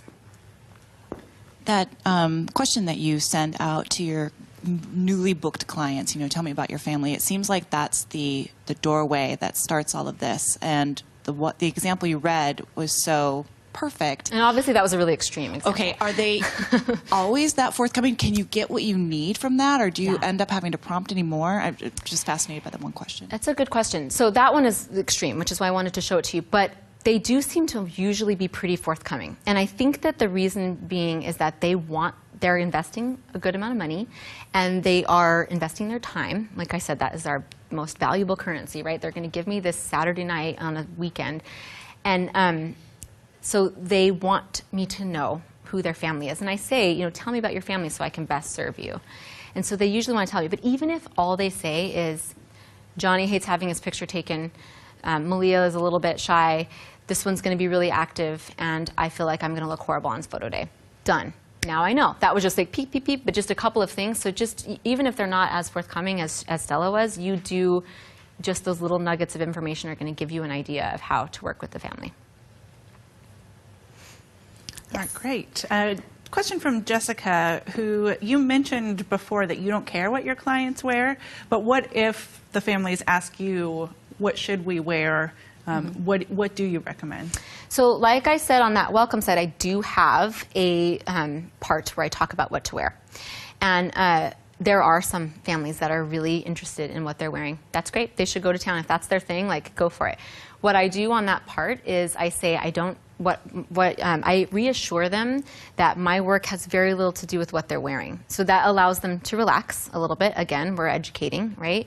I say, it doesn't matter. You don't have to go out. I do say on there, Mom, this is your time to be celebrated, so why don't you start with your outfit and then build everyone else around. And I say match, or coordinate, don't match, and then I send them to a Pinterest board with some examples. So usually that's enough, and they don't ask me anymore. And of course you do have some, like I said, that are like really worried about what they're going to wear, and they're going to worry about what they're going to wear. That's their personality, it's fine. But I try to reassure them, and I really mean this, that I don't really care what they wear. I know that some people really love to style their clients. That's part of their artistic vision. For me, it doesn't matter. Awesome. And again, a lot of that information is included in the bonus materials so that you can adapt that to your own business and what you want to recommend to your clients. Okay, so this is a question from David as well as Philip. If you are a male photographer, and I know you do a lot of open hugging and touching and kissing and all of that, how would you approach that, or does a male photographer need to be concerned about that? That's a good question. I've never had anyone ask me that before. So I think that even just because you're a man doesn't mean that you can't be emotional and touchy-feely, right? I mean, I'm raising my son to be very emotional and touchy-feely. So I think that, I don't know if it's specifically asking, like, can he go in there and pose them? I think absolutely. And maybe be a little bit more conscious about, like, Mom feeling uncomfortable with that, and say, like, hey, I'm just going to touch your arm here to put you how I think that you should be. That's going to be really pleasing for this photograph. But I think that, yeah, I think you can still be touchy-feely if you're a man, right? And still pose and direct in the same way. Awesome, thank you. Do you ever use an assistant? I have an assistant, but not for photo shoots. Yeah, she runs my business stuff. Nice. So, yeah. And just to reiterate, because I think people are very impressed with your maintaining control, not giving your phone number out. So Marcia says, can't call me. So you don't actually speak to them in person until that Monday before, and then you're actually asking them to just text you. Awesome. Yeah, I don't want to talk on the phone. So I don't even want to talk on the phone. My poor mom, I mean, she calls like all the time. I'm like, Mom, I just can't. I'm just not a phone person. I just don't have time. I've got like 3 people screaming at me constantly, so the phone is literally not possible. But yeah, you know, I think that it's my business model. Maybe you are a phone person, and that's how you want to communicate with your clients. I'm an online-based business, so all of the education and information that I'm providing is online. So I think that that's what they expect. It's kind of a natural progression into how the process has gone. They found me online. They are inquiring online. I'm emailing them. So there's really not the expectation that we're going to talk on the phone. It was never said that that was going to be something that we did. Again, they don't have a lot of questions. They don't have a reason to call me because I have answered all of them before they call. Or before the shoot. And on the week of the session date, like if they have questions, it's usually very minimal, and it's usually done via email, actually. They really don't text me until the session day, and they say, I'm here, I'm standing by, whatever, and then we meet. So I'm a control freak, I guess. You know, I have to be efficient. I have a busy business, so. Awesome, thank you. And another question, a couple of people were asking about building portfolios. Are you going to talk about that later in terms of how to get clients and such? But if you're just starting out, you don't have a lot of images to use in your marketing, how do you go about building your portfolio? So our very own Chase Jarvis was just saying, and I really agree with him, actually. I love that I can talk about that because this is his company. But he just posted an article where he said, do it for free or do it full price. And I wholeheartedly believe in that. So if you're building your portfolio, put some model calls out there and do some free sessions to build up that portfolio to a level that you think is enough. I mean, I think your portfolio should have at least 20 or 30 images in it. And then start bringing in clients from that portfolio. So I think that that's really true. I think that we are going to talk a little bit about pricing, but there's no shame in doing it free in the beginning when you're trying to figure this out and you're trying to make this portfolio that maybe is a little bit different than what you've been doing before. And so just grab your friends. Put a model call out. You guys, people love free photo shoots. It is not hard to get models. Put it on Facebook. Yeah, and so that's what I would recommend doing. That's what I did in the beginning. I photographed every family member I could get my hands on, every friend. That's how I built my portfolio 10 years ago.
I'm very excited to be in this awesome space. How cool is it in here, right? I am a natural light photographer, like I was saying. Many of you were asking what if I have any lighting or if I use a reflector, and I don't. So this is the perfect location for me if I'm going to be shooting indoors. You'll notice that I lost some height because I put on comfortable shoes because I'm actually going to be photographing a family, and I need to be able to move around and get down at the kids' levels and just be comfortable. So when I go to a session, I'm always dressed very comfortably in very comfortable shoes. So that's why I changed. All right, so we have a couple of keynotes, a couple of slides to talk about before we bring in the family. And so that's where we are right now. We're going to talk about my family session workflow. So a very predictable, tried and true, used over and over routine that I think works. It works for me. Like I said, you know, you might have to change it a little bit for yourself, but this is definitely a good starting point. So this is what I call it. I call it the family session workflow. I will say that nothing is set in stone. So we're going to, basically what it is a shot list for me. So it's like a mental checklist. I know that I want to get these groupings, these shots with every family, and I have that in my mind. I do like to work in a certain order, but of course we're working with kids when we're working with families, and so that order isn't always going to happen. So why would you have a family session workflow? So a lot of people, back to that misconception of lifestyle photography. They think, well, you want the work to be organic. You want this to be natural. You want it to unfold. Why would you have a workflow? Why wouldn't you just go with the flow? Well, the workflow keeps me organized. So like I said, it's my mental checklist. There's a lot going on with family photography. You've got lots of people that you're capturing, and so it helps me to stay organized. It ensures that I have a well-rounded gallery. I want my families to have a gallery full of images that are a true representation of my brand, and that's, you know, what they expect from me. So if I have this workflow, I know that I'm going to get these shots that I need that are going to satisfy myself as an artist, but also my clients. It ensures also that I can get every shot that I feel like I need in about the first 20 minutes of a session. Now, I'm going to slow down here today, and I am a speedy person, obviously, so that's going to be, it's going to be hard, but I'm going to do it, and talk through the different poses as much as we can. We do have a live family, so you know this is going to be real kids. They may not be able to handle a whole lot of that, but we're going to slow down. But generally speaking, I do work pretty fast, and that is because the kids need you to work fast. So this family session workflow allows me to kind of go through that checklist, make sure I got everything done that I needed, and then I can really just have the creative freedom to have a good time and do whatever I want. So what happens when you don't have a plan? Let me tell you what used to happen when I didn't have a plan. And I sort of talked about this earlier in one of the previous segments, but I used to show up, and so when I first was learning about photography and I knew that I wanted to be a family photographer, I learned all about light. I got good with my camera, shooting in manual, got good with camera settings, knew that I needed to show up at golden hour. This is when I used to really care about what they wore, and I had them dressed perfect, and they would show up, and we'd be at this great location, and we would start walking to our spot, and they would be like, okay, now what? And I'd be like, I don't really know. What are we going to do? I mean, I didn't say that to them, but I'd be like, well, why don't we just start over here? And then maybe we should go this way. And oh, maybe we should sit down. Maybe we should stand up. Oh, that didn't work. Let's do this. It was a mess. And what was happening was I would leave feeling completely deflated. I'd be like, what am I doing? This is absolute chaos. This is not fun. I am a professional child chaser right now. Not what I want to be doing. Not what I want to be doing when I'm not chasing my own children, right? So it was very much discouraging. When I realized and when I learned that what the problem was is that I didn't have a plan, that I didn't have the skills necessary to pose, guide, and direct, and that was what was lacking. So I had all that technical stuff, all like I'm talking about, you know, that we tend to focus on. That was all falling into place. I didn't have these people skills. I didn't have this ability to get the family to interact, and I didn't have a plan. So once I started doing this very predictable routine, things got a lot easier for me. And now, I mean, my sessions just sort of unfold naturally and easily, very predictable, almost always the same.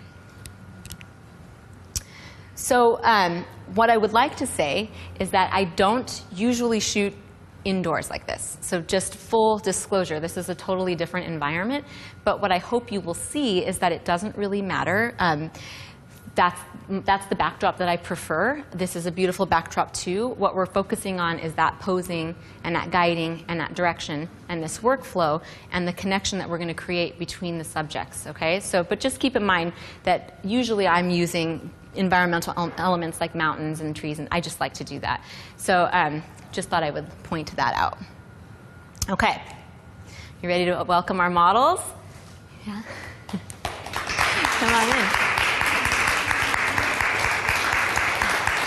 Aren't they amazing? Look at these people. Okay, you can stop. Thank you. You guys want to introduce yourselves, please? I know you're nervous, but. Hi, I'm Marcy. Allie. My name's Hannah. Nice to meet you guys. I'm Trevor.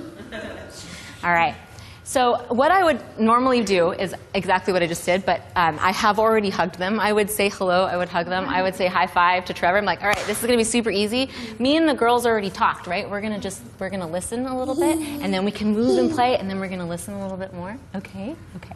Okay. And then Mama looks amazing. I would tell her that anyway, but I mean, look how gorgeous she looks. So she's just perfect. So I'm tethered. I'll try not to trip and hurt myself here. All right, so I do like to start, and I'm going to move into this like this. I start with my camera in the bag, so like what I just was talking about. And of course, I met them outside. This is, we're kind of trying to speed this along, but I want to make sure that each person knows that I care about them, that each person knows that I'm genuinely here to connect with them, and so that they trust me. I mean, we're gonna be, touching these people. I got to make sure they can trust me. And that's just what that is. Okay, so I like to start every session with standing poses. And the reason I start with standing poses is because I feel like they are a lot less intimate than the sitting poses. It allows the family to kind of break the ice. We're going to let them know what's happening. They're still cute, but they're not as touchy-feely, and it just kind of gives me some time to allow them to get comfortable. Normally, I would start with a longer lens. I'm not going to change lenses while we're in here. I'm going to stick with the 50. It's an in-between lens. It's perfect for being inside here. Normally, I do start with a longer lens, though.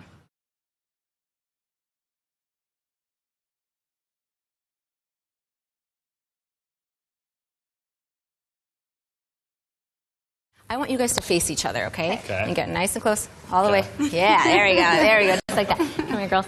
Okay. Like this. Yeah. I want you to stand right here. Like that. And then can you put your arm around your sister? Yeah? Okay. All right. You two look at each other. Don't look at me. This way. Allie, you have to look at me. Oh, sorry. Yep. Sorry about that. Okay. I have to be Houdini like this.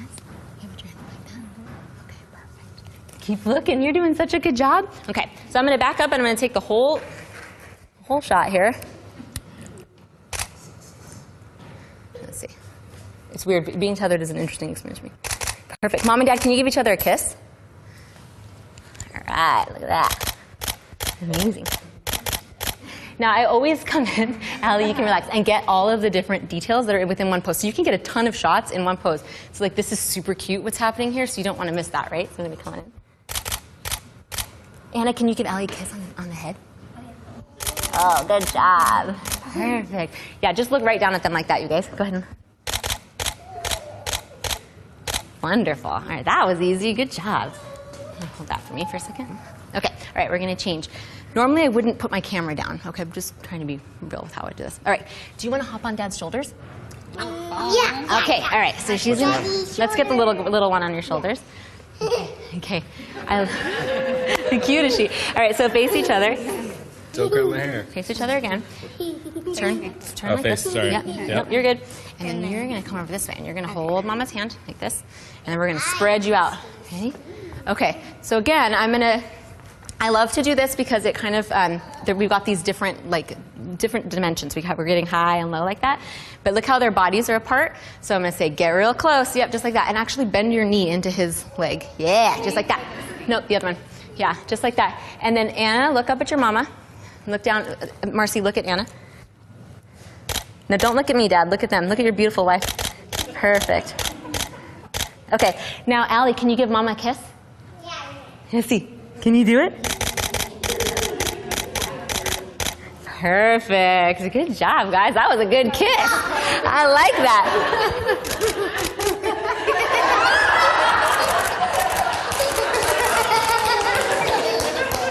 Amazing. Okay. See, like, so the moments are happening, you just got to shoot through all those. Can you see yourself up there? Okay, you can bring her down. Okay. Is that okay? I can just leave it like that. Okay. So let's do a couple. I'm going to take your hat off. Okay. Even though it's so cute. It's okay. She's good. Okay, so now I'm going to have Mama pick this one up. Okay. So pick her up and have her tummy to tummy with you, okay? Come this way. Turn this way. Ready? I love you. And then, Trevor, you're going to come from behind. Allie, but loosen up for a second, girl. We're going to let Daddy in here. You're going to wrap your arms around her chest like this. And then, yep, perfect. And then come in right here and give them a big hug, okay? Squeeze. If you can, bring your body around like this, and then you're going to kiss her right on her cheek right there. Kind of snuggle into Marcy's temple. And Marcy, don't look at me, look at Allie, okay?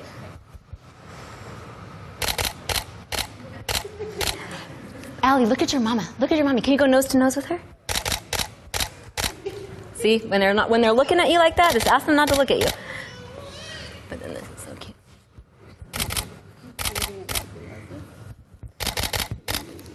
Okay, someone was asking me what I do when I'm short. Okay, keep doing it. Snuggle right in.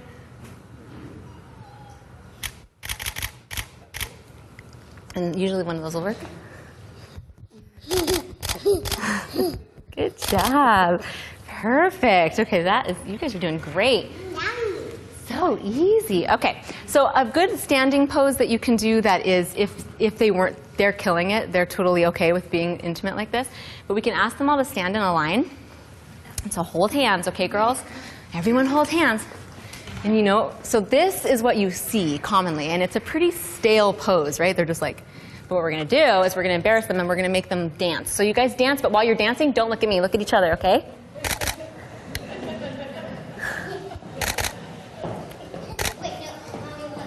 Good.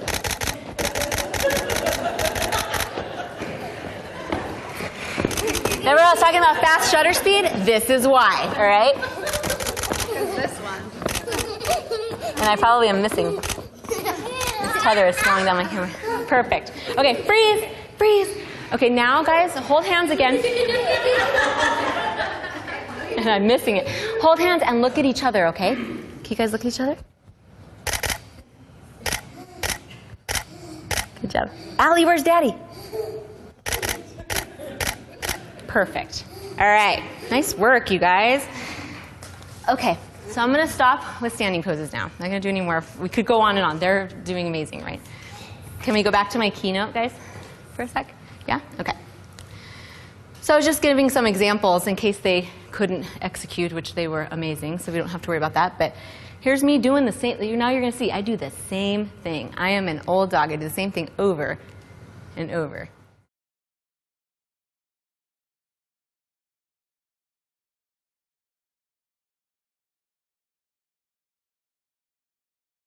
So now we're going to grab that money shot. We're just going to do it. We're going to get it over with. We want one of everybody looking at us. We want to make sure we get that at the beginning of the shoot. They never have to look at you again if after that, right? Okay, so I'm going to have you, actually, let's have you pick up Anna, Trevor. Okay.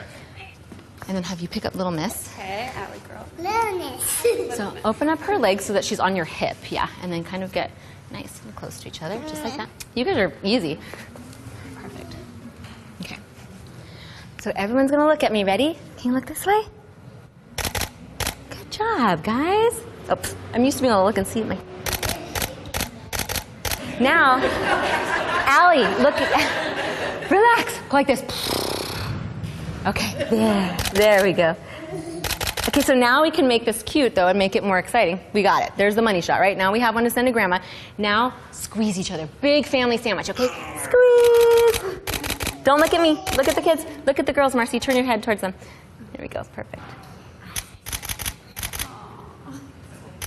Good job, you guys.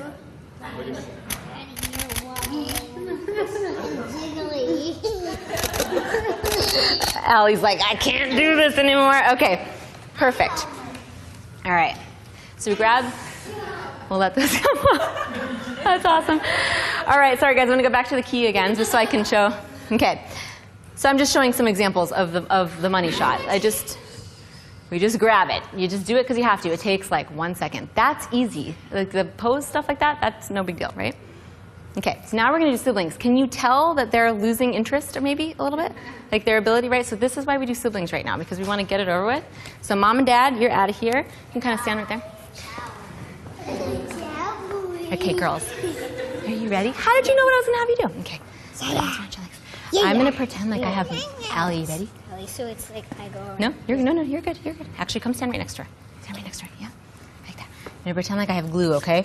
I'm gonna glue you to your sister. Like that. Your hands like this. Okay, hold on. Hold on, hands. Okay. All right, girls. Ready?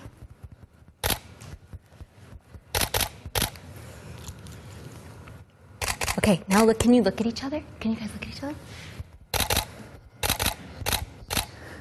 Good job. Okay, let's sit down on our bottoms now. You sit down. Crisscross applesauce. That works. Crisscross. Wow. Like that. Okay. Now I want you to tell Allie a secret in her ear. Okay, something that's gonna make her laugh. Can you tell her?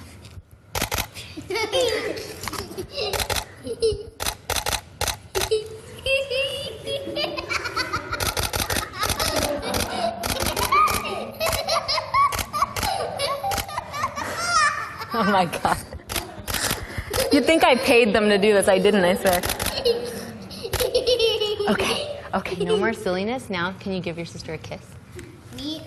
You kiss her, just wherever you want to.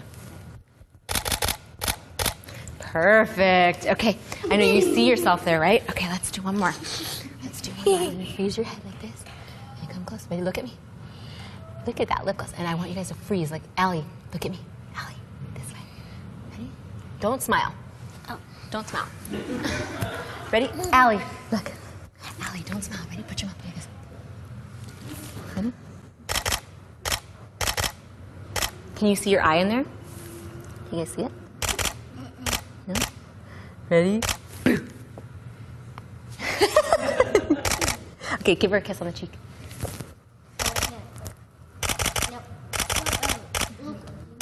Perfect. All right. Okay. You guys can stand up. You guys want to stand up? Okay, you know what you should do? Can you guys hold hands and spin around in a circle? Don't go too crazy, though. Ready? Go.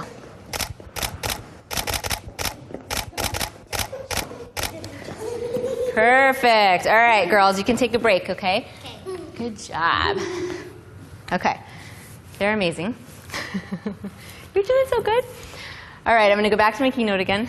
Sorry, people. Okay. Okay, so siblings. So I do that at the beginning because now we already have a money shot, we have a family shot, and we got siblings. I had to sneak my own in there. Those are my kids.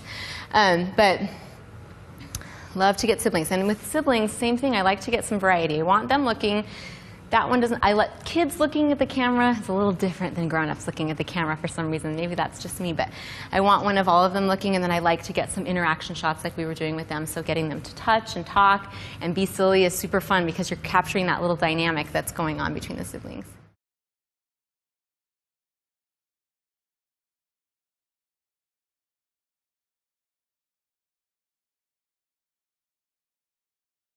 So now we are going to do some seated poses, and these are some of my favorite. Usually at this time, if we were on location, we would probably move to a different spot because it's kind of fun to use your location differently like that. Obviously we're not, we're inside, so we're going to just do it right here. But imagine that we were walking in a field right now, going somewhere different. All right, family, come on in. So when I do come here, girls, you stand by me for a second. When I do a seated pose, I always want to start with dad because dads have a hard time sitting on the ground. And I'm going to pretend like we don't have this wall to lean against because when you're outside, you don't have a wall to lean against and it can be kind of weird for dads. So have a seat, Trevor, however you want. Okay. Whatever feels comfortable. Oh, he's good. Okay. Sit up tall. Okay. All right. And then Marcy, you're going to come in here and you're going to sit right next to him. Okay. And you're going to kind of lean up against him like this, okay? And he's going to wrap his arm around you. Okay. Let's take your jacket off. Okay. Just because. Sounds great. Are you hot? It's warm in here, right? It's kind of warm. It's kind of warm in here. Okay. Okay. Yep. So I want you to lean up and kind of bend your knees just how you are. That's perfect. All right. Ready, you? Ready? Open your legs. Fly in. Yes. Lean. Can you lean on Mama's chest like that? Okay. And then you're gonna come sit on Daddy's lap like this. Okay. Okay. Let me see. Perfect. So lean back like this so Dad's. Good job. Okay, so we could get another money shot here because they're so gorgeous and they look amazing, but why don't you guys look at me just because you look so cute. Ready? Okay, so now don't look at me. So snuggle, Trevor, you snuggle into Anna, and Marcy, you snuggle right into Allie. And bring your head up just a little bit like that. Oh my gosh, she's so cute. And snuggle, turn that way. Perfect. I want to see her face. There. Just like that. And so snuggle right into her cheek there. And look right at her with your eyes. Look down. Look up at your daddy. Do you see a booger in his nose? Yeah. Big one. Like always. Oh, so cute. Now, Marcy and Trevor, why don't you kind of try to look at each other if you can? How about a kiss? Beautiful. Nice work. Allie, you want to give Mama a kiss?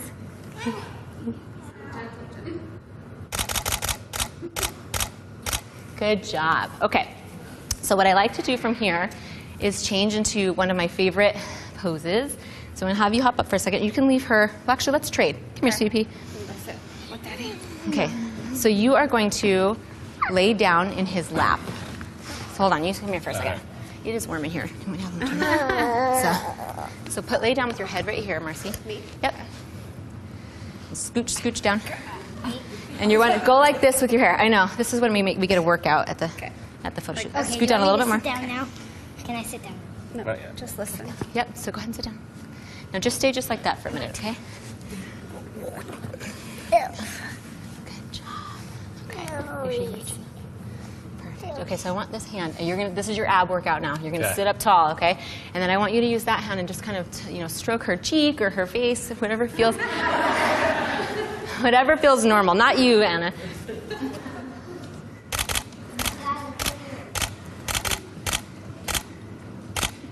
Beautiful. Allie, what's Mommy doing? Can you look at her? Okay, Allie, can you give Daddy a big kiss on the cheek? Good job. Okay, Anna, you want to lay down on Mom's chest? Right there? So go ahead and kick your legs out straight. I'm going to come stand right on you. I'm going to stand like that. I'm going to jump on Come down you. lower like this. Lower. Like that. And then lift your chin up just a little bit. Wait there. And just look right at me, Mama. Nope.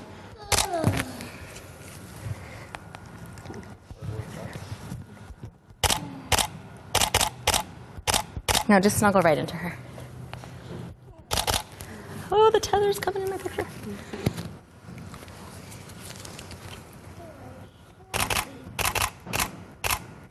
Perfect. Okay, and then to get these guys.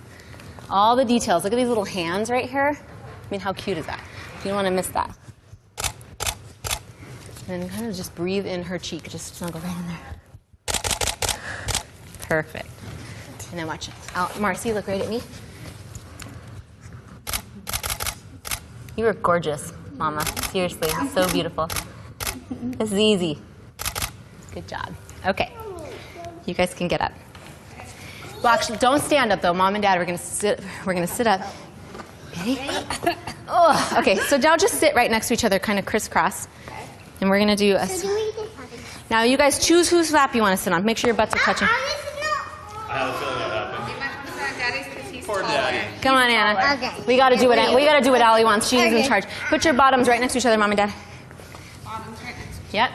Okay, girls, are you ready? In a second, I think they're gonna tickle you. 1, 2, 3, go. Don't look at me while you're doing it. Look at them.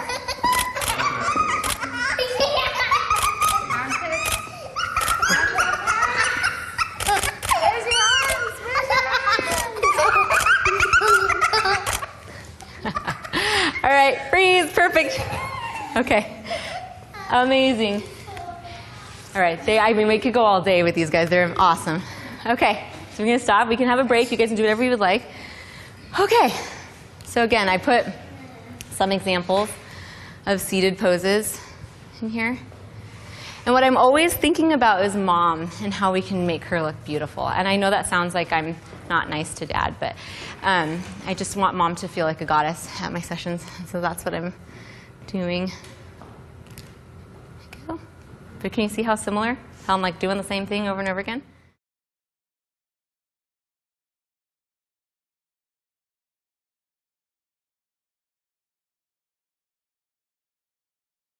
So now I want to get a headshot of each little one and maybe something a little bit creative. So who wants to go first? Me. Okay, come on, Allie. Come on, you're doing so good. Have you done this before? Have you done this before? Okay, stand right there. Now, Allie, look, tell me if you can see the rainbow in there. Can you see it? No. Are you sure? You sure you can't see it? I see it. I see it. Yeah, it's there. I'm not even lying. I see it.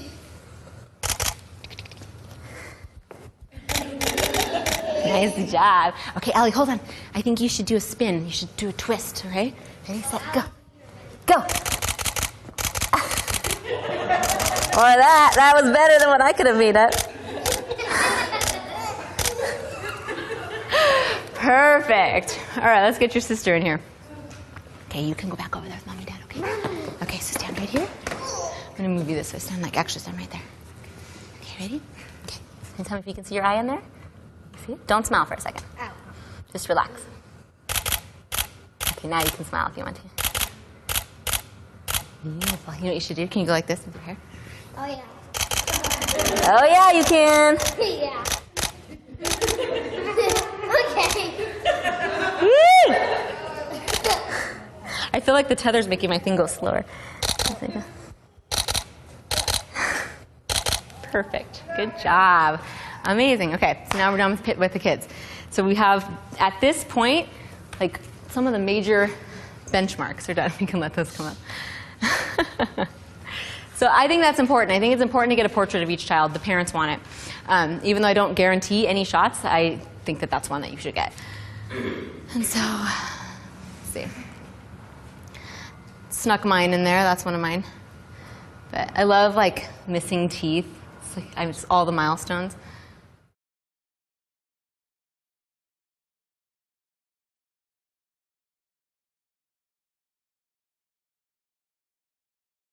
So now, if you guys are up for it, we're going to try some laying down poses. Does that sound good? Okay. Can I change my lens? Is that okay? So I'm actually going to, since we have time, sorry, I'm going to change my lens to a wider angle lens so I can do this. This is the bag that I actually take to sessions. I'm super, just easy backpack. No prob. So I'm switching to my 35, and that's because it's going to allow me to get them laying down here. Laying down shots are really fun because they're silly, but they're also just like a sweet moment. It's an opportunity to create something that's a little more intimate with the family. And I know this is a really hard floor, so sorry about that. But okay, so Dad, you're going to start first, Dad and Mom. Sorry. Okay. So lay down with your head kind of like right here and like lay like this. Facing this way. Yeah. Okay. So this is one that a lot of people are like, how are you, like, is this awkward to tell your families like, hey, we're going to lay down? It is probably, but we do it anyway, and they end up loving it. So put your hands behind your head. So you're going to snuggle right in next to him, lay on his arm, kind of like you would, you know, like if you were, I don't know. Sunday yeah. morning. Yeah. Perfect. Just like that. All right, ladies, come on over. No, don't jump on her. Okay, Anna, come on this other side and lay with Daddy over there. So like lay next to him or on top of him? Lay next to him, kind of like how your mom is. And then Allie, you're going to get on top like this, okay? Yeah, family sandwich. I like that. There's the camera. Okay. So, Trevor, turn your head towards Marcy.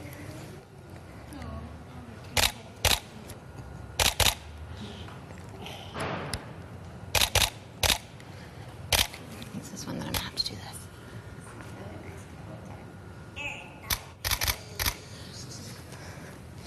Okay. I'm trying not to fall.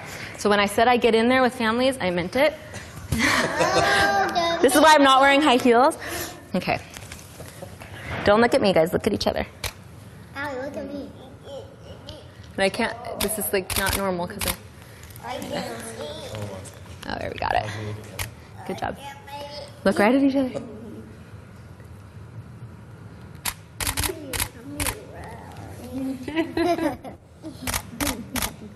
Can you give Daddy a kiss? Good job. Oh, yeah. Good job, you guys. You guys killed it. Perfect. Okay. All right. Sorry. You said life's so hard. She said life's so hard. She just said. Nice work, you guys. That's hard to do. Okay. So that's one of those poses that people are like, how do you do it? Well, that's how I do it. And they're like, how do you get that intimate? That's how I get that intimate. I just get in there. And they usually are totally cool with it. I don't know. We'll see what they say later. But so there it is.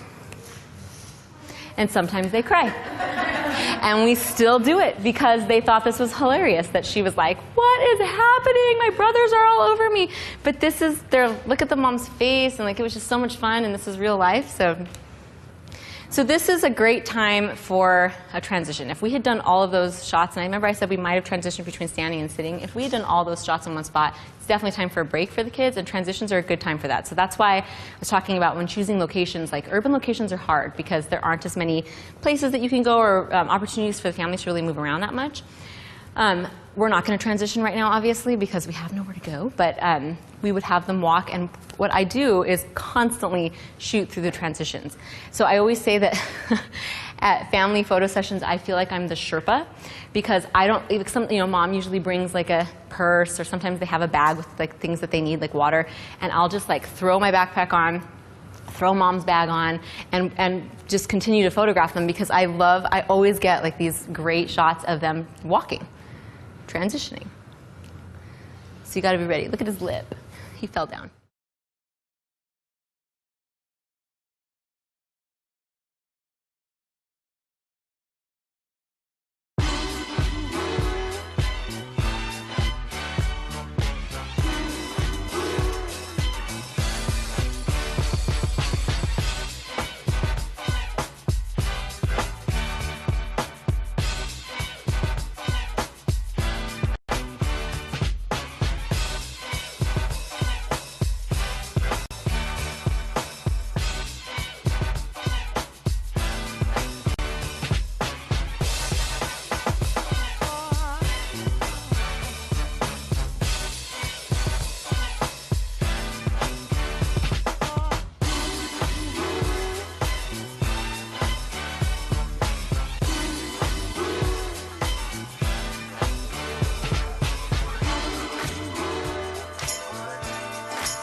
I love that pose.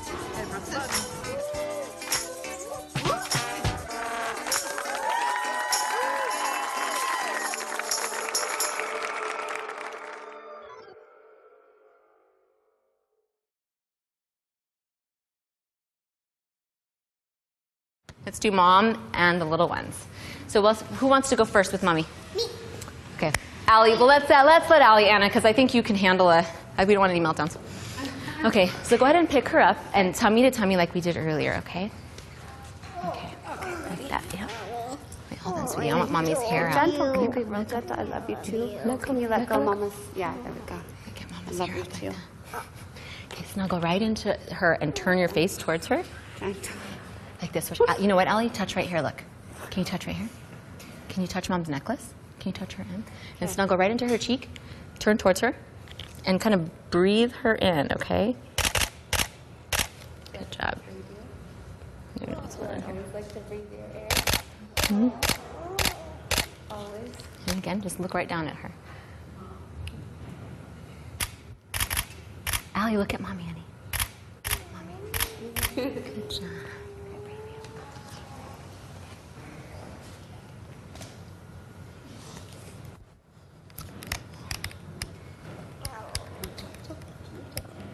Trying to get her little hands on her neck, but she keeps moving them. So.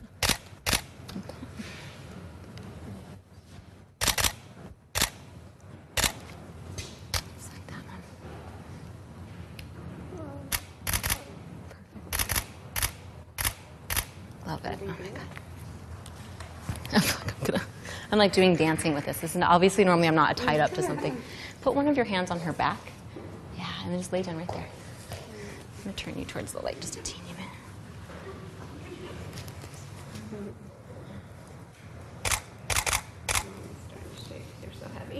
Okay, is she heavy? Okay, one more thing. So now let's do something playful. I want you to just spin her around in a circle. Ready, set, ready, set, ready, go.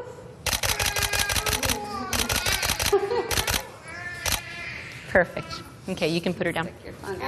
All right, cutie, your turn with mama. And this is actually, they tend to, when I say, who wants to have a turn with mom? They're like, me, me, me. They like this, and I feel like that's what I'm trying to make it is like time spent with family, right? So now we're having time with mama. Like it's just a fun, intimate, relaxing situation. Okay, so turn towards each other like that. Perfect. How did you know I was going to, seriously, you guys. Okay, now look right up at her and let your hair, actually do a total switch. Yeah. I like your hair that way. There. Okay. And I like your hair that way. Oh, your hair is so pretty. Gorgeous. Gorgeous. Yep. Put one of your hands like on her cheek right there. Yep, just like that.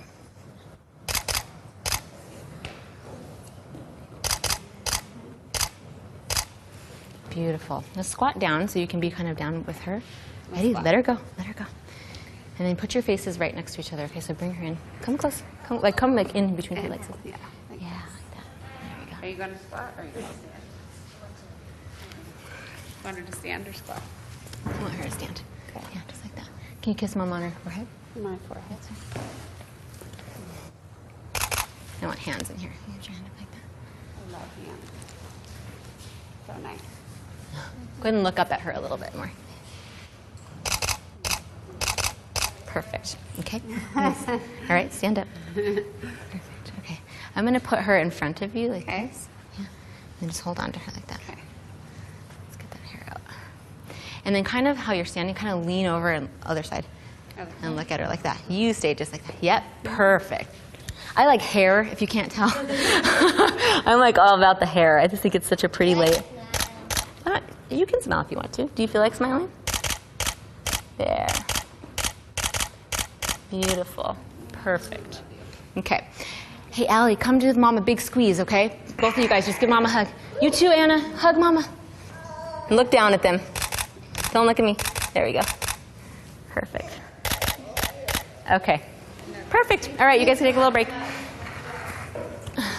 Okay. So cute. How's it going out here? You guys all awake? We're good? All right, so here we are. I'm just showing some of the stuff that I do, mom and child. Okay, so now we're going to bring Dad in and do dad shots. It was pointed out to me that I often turn Dad's turn to the back. I don't know why I do that, but I'm going to try not to do that today. Okay. One of you's got to go first. Who's it going to be? Okay. Come on over, cutie. So go ahead and pick her up. The same thing. And I want you to do the same thing. I want you to go right into her cheek and sort of just breathe her in, okay? So just take like a nice deep breath. Good job. Can you put your hand on Daddy's face? Does it feel bumpy? Can you put your hand right here? Mm-hmm. She's looking at she's distracted by seeing herself over there. Love it. Perfect. Allie. Good job. Perfect. Okay, let's get Anna in here. Come here, sweetie. Okay, can you pick her up? Yeah, pick her up. Yeah, okay. Go nose to nose with your daddy. Can you do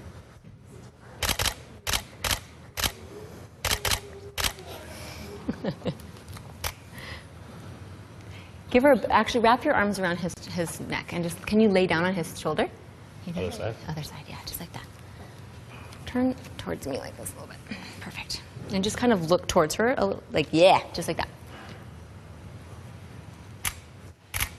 Oops.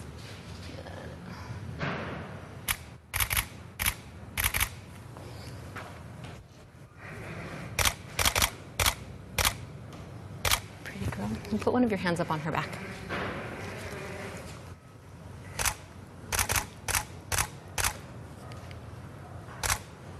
All right, perfect. Okay, we're getting through this. We're banging them out. Here it goes. Okay, nice work, guys. Are you guys okay? Yeah. Yeah, it's warm in here, so I'm worried that they're. So we have examples just in case the family couldn't deliver, but they could.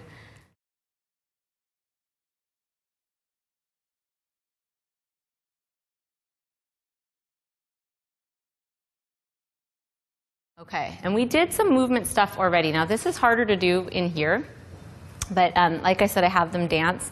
I'm going to do a couple, maybe one or two other things that we can get them moving in here. But this is when I would be outside kind of using the elements a little bit more because I would have room to do that. Like we might have them run or be crazy. I'm afraid of getting them a little too riled up just because we have this controlled environment that I don't usually work in, but we're going to come on over anyway and just do a little bit, okay? This tether is like, it's tripping me up a little bit. So guys, hold hands in a circle. You hold hands in a circle and just go around in a circle, and you can sing a song if you want to, or just walk around in a circle a little bit, okay?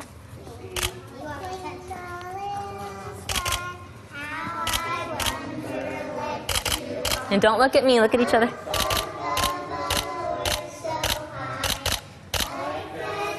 So cute. twinkle, little star, how I wonder what you are. All right, now Mom and Dad are going to get in and give each other a big kiss. Get in a circle. Ready? Good job. Perfect. Perfect. Okay, I'm not going to make them do too much more movement because I just feel like they're doing well. What did she say? Kissy wissy? All right. So like if you had rambunctious boys like this was and you wanted to get them involved, like that's a great way to get them involved. Is do something where they can move. Let them be active. If they need to go for a walk, let them go for a walk. Like we can do that and we can still do a photo shoot. Play. Okay, so this is one where that I love to do this. So if we were out in the elements, I keep saying that, but that's how I do it. And I wanted to incorporate the environment. I wanted to let the kids have some freedom to explore, but I also want to make a great shot. So what I would do in that situation is I would have, so let's pretend like this is a mountain behind us, but still, this is actually pretty cool. So I'm going to give the kids boundaries. So guys, you can play, but you're going to play just on this rug, okay? Does that sound good? Okay, Mom and Dad, you're going to stand right here. Allie, look, where's your favorite? They're fine. And I want you guys to turn towards each other. I want you to give each other the kitchen hug. You know, like, hi, we're in the kitchen. Scoot this way just a tiny bit. This is how we hug in the kitchen. Yeah, that's what I want, okay? And then what I'm going to do, so go ahead. You're good. Don't look at me. Okay. Girls, don't look at me. You guys can play. Can you guys jump? They're a little bit more mellow than. Nope, you too. No, they're fine. Don't worry about them. So now, Trevor, I want you to give her a big, like, romantic movie kiss and just, like, take her down. Like, go back like this. You know what I mean? I know you got it in you. Come on, ready? Ready, set, go. Woo! Yeah, there we go. Delivered. Perfect. Okay, nice work. High five. Proud of you. All right, good job, guys. He's like, wow, I didn't know I was on a date here. So that is a really good way to allow them to do that, but to still make an awesome shot. And usually they love this one because it includes where we are. And a lot of times, you know, for my families, like they chose the location based on, you know, what their family likes to do or whatever. They're Pacific Northwesters, and so we like to be outside around here. And so, and normally I'd be shooting all of this. Like you would never stop, right, at a session. So that's exactly what I just did. You want to give them boundaries. And this guy, I was like, okay, there's this bush right here, and then I put a stick down. I said, you guys can do whatever you want as long as you stay within those boundaries. And they're like, okay. And then we had Mom and Dad, and that's how it happened.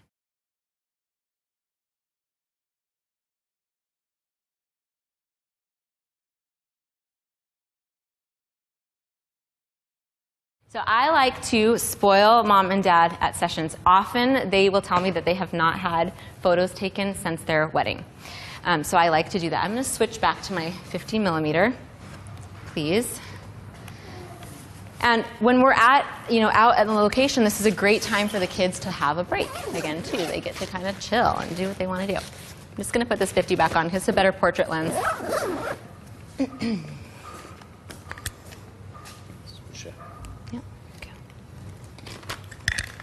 I don't usually have this awesome helper here. That would be really cool.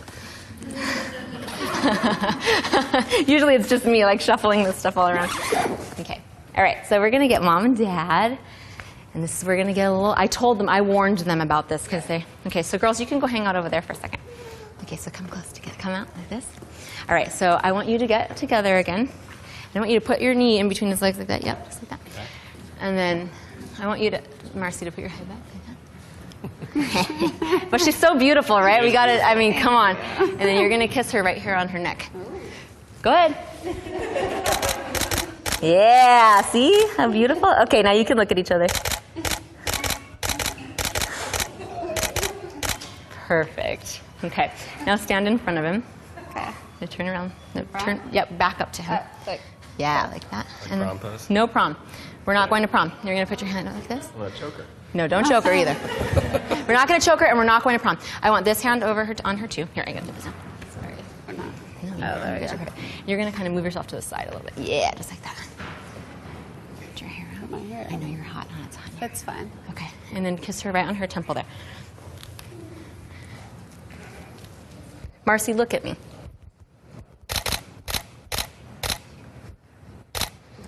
Now I want you to tell her something in her ear that's going to totally embarrass her and make her laugh right now. Go ahead. Go ahead. Doesn't even have to say anything.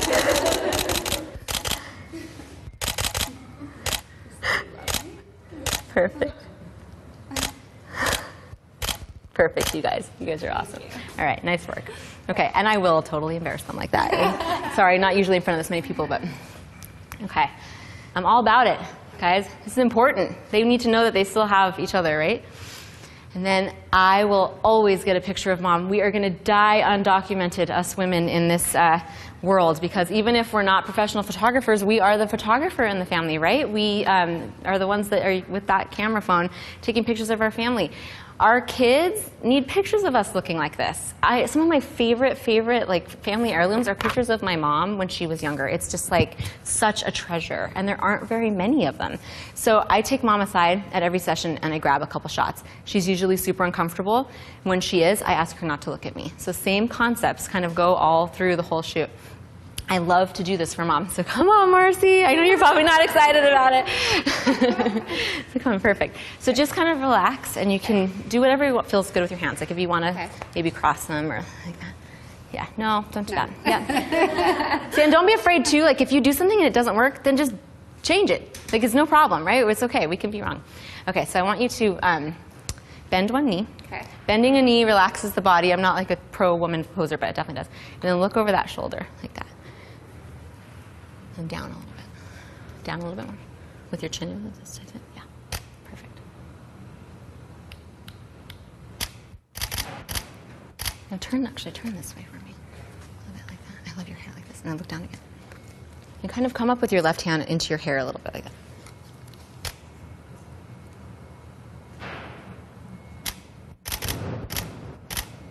Beautiful. Okay, so go ahead and look right at me.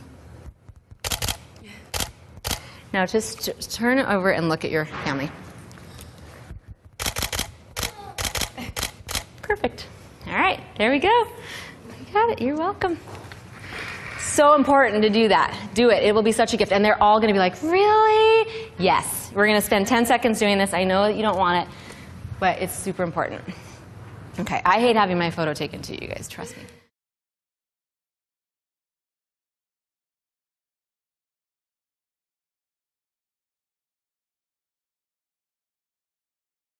As you can see, like, that actually was a pretty, I mean, normally we'd be outside and moving around, but that's how I interact with my families. I'm super open, I'm joking, we're like just being together, having fun. We're actually having a good time together. This is not a torturous situation. This is fun. So try to just relax and enjoy it. It's really, and this is actually the first time that I've met these people. We have some mutual friends, but now I'm like, we know each other now, right?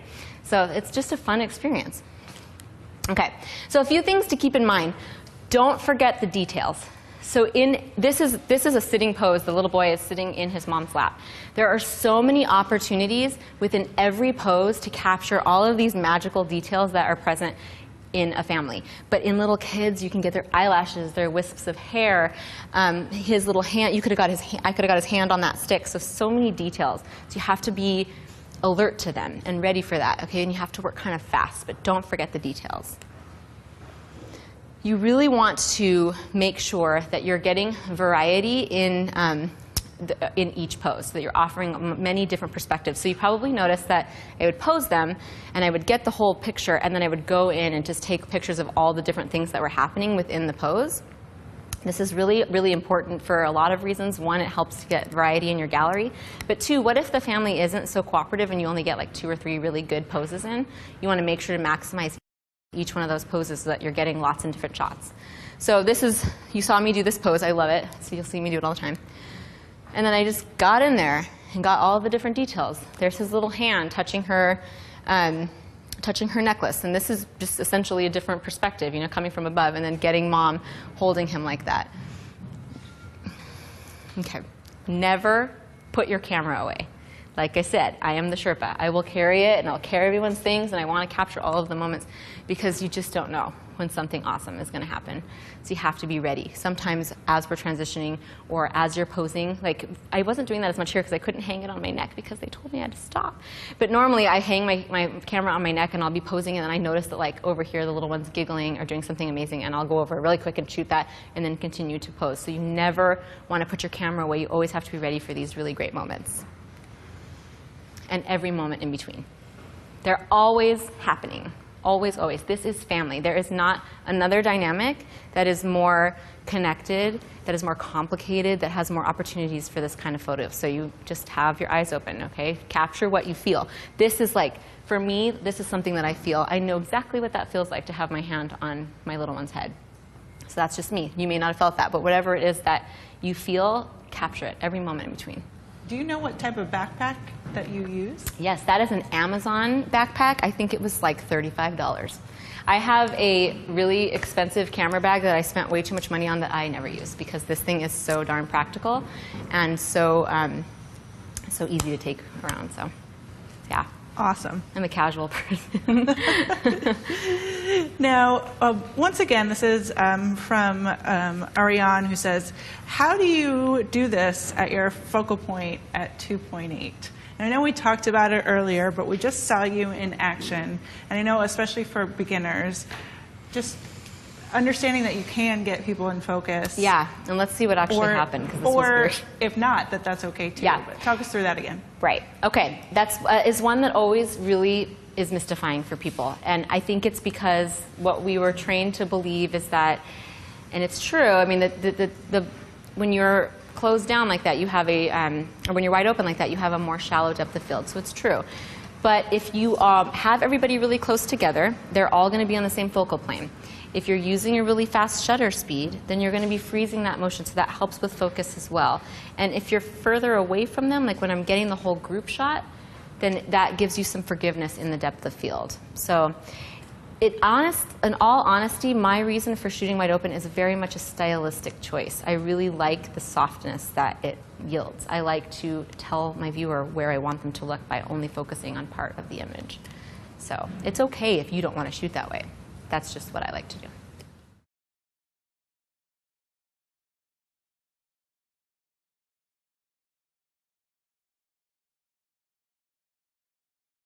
Oh my gosh, look at Mom. See? Her children deserve that, right? Okay, so I'm going to go up. But what is this software? The couple, and then No, I'm in the software. Okay. capture. So, and what they wanted me to tell you too is that it looks softer on there than it really is, just because of the way that. So aren't these cute laying down? And it's fun to get like these different perspectives. Like that. I love how she's looking at us in that one. So I'm a weirdo. I like stuff like this. I like the ones that everyone. What do you want me to do? I was just gonna say you can just scroll back and forth by doing this too. Okay, cool. So this is, isn't that fun? That's like I'm going to go up to some of the family shots, though, and kind of show you guys. Oh, got really soft in here. So again, I'm always spoiling Mom. So like, for instance, in this pose, talking about that wide openness, they're all in a line. They're basically all on that same focal plane. So that's why they're all going to fall into focus. Except I was like moving around. They cute. Do you want me to, I don't know what exactly she wants me to do. And see how within this one pose, I was moving all around and not missing all of these little moments within that pose. So that's what I'm doing there when I'm moving myself around.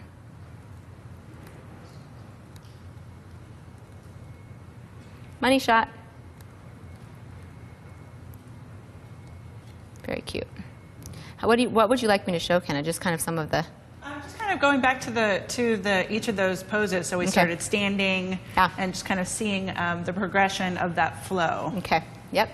All right. So here's standing. I went back to the beginning here. I'm just trying to. There's a ton. And then see the details within the pose there.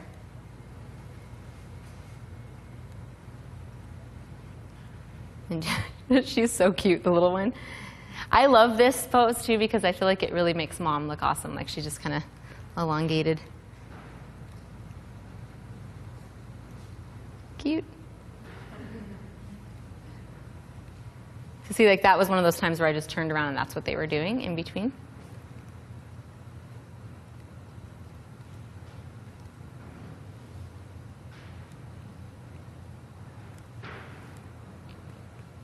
So cute. There's that one.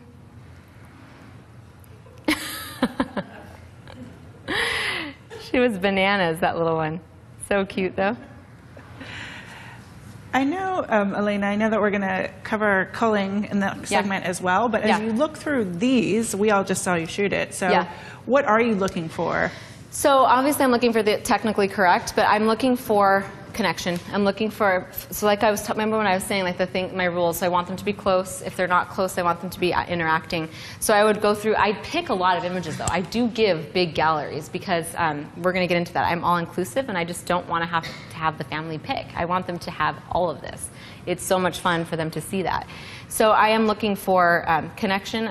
I'm looking for interesting light. If we were outside, if I was getting any kind of interesting lighting, I would really be looking for that. And I'm looking for genuine facial expressions. So like you'll notice that little one kept making like this really funny smile, which they do, and so I just kept asking her not to look at me or asking her to look at her sister or whatever. But yeah, like that smile. So like I would probably in like this series right here, I'll just pick one. I would pick one that is.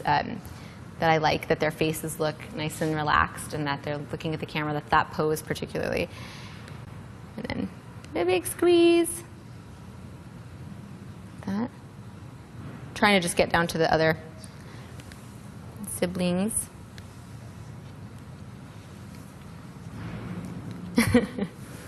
And so like within this series, I mean, I'll pick from every little pose that I did, I would pick a couple.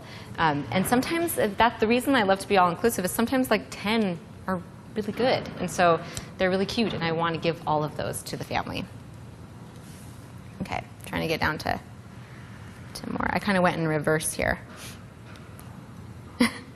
That her expressions are like priceless, the little one. So sitting. Yeah, I'm going to try to get back down to this. And you see how it really kind of progresses? Like you can start with them sitting and with her leaning back, and then you easily can lay her down and then bring them back up. It's like it all kind of flows together.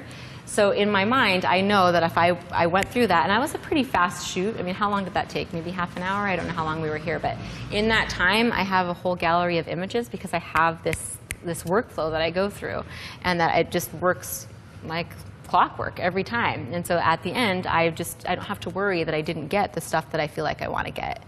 And if they were that well behaved and we were out in the wilderness or whatever, we would probably be having a lot more time to get those types of images where they're playing and out on the beach and all of that kind of stuff, because we were done. We already did everything that we had to do, so then you have time to really enjoy the location and for them to really enjoy each other. This is so cute. So what I'm looking for is something that captures me, something that I feel something when I'm looking at it. What's up? To that point, as we keep looking through them, this really was an ideal family. Yeah. So say people aren't cooperating as much, would you have kept shooting? Do you move locations? What are some other tips for that? Yeah. So in all honesty, I feel like most of the time they're pretty cooperative. I think because I really kind of at the very beginning of the shoot, like sit down and talk to the kids about what we're going to do. But if you have a child that is not cooperating, it usually is that they want to be in their parents' arms the whole time, which is fine. Then I would never take them out of their parents' arms. I never do. Or that they need to be doing an activity, they need to be engaging in something. So we would be doing more of those movement poses to get them involved and to let them know, like, hey, this is actually kind of fun. When they're having a hard time with the quiet poses, I will ask the parents to tell them a story. Or I will start telling a story, and I just make it up on the fly because I'm a big dork, but I'll just say like, hey, I'm going to tell you a story about a magical kitty. And they're like, what? And then I start going, and then I say, Mom, you're going to finish this story. And then really quick, I get them involved in that. So you just have to think on your feet.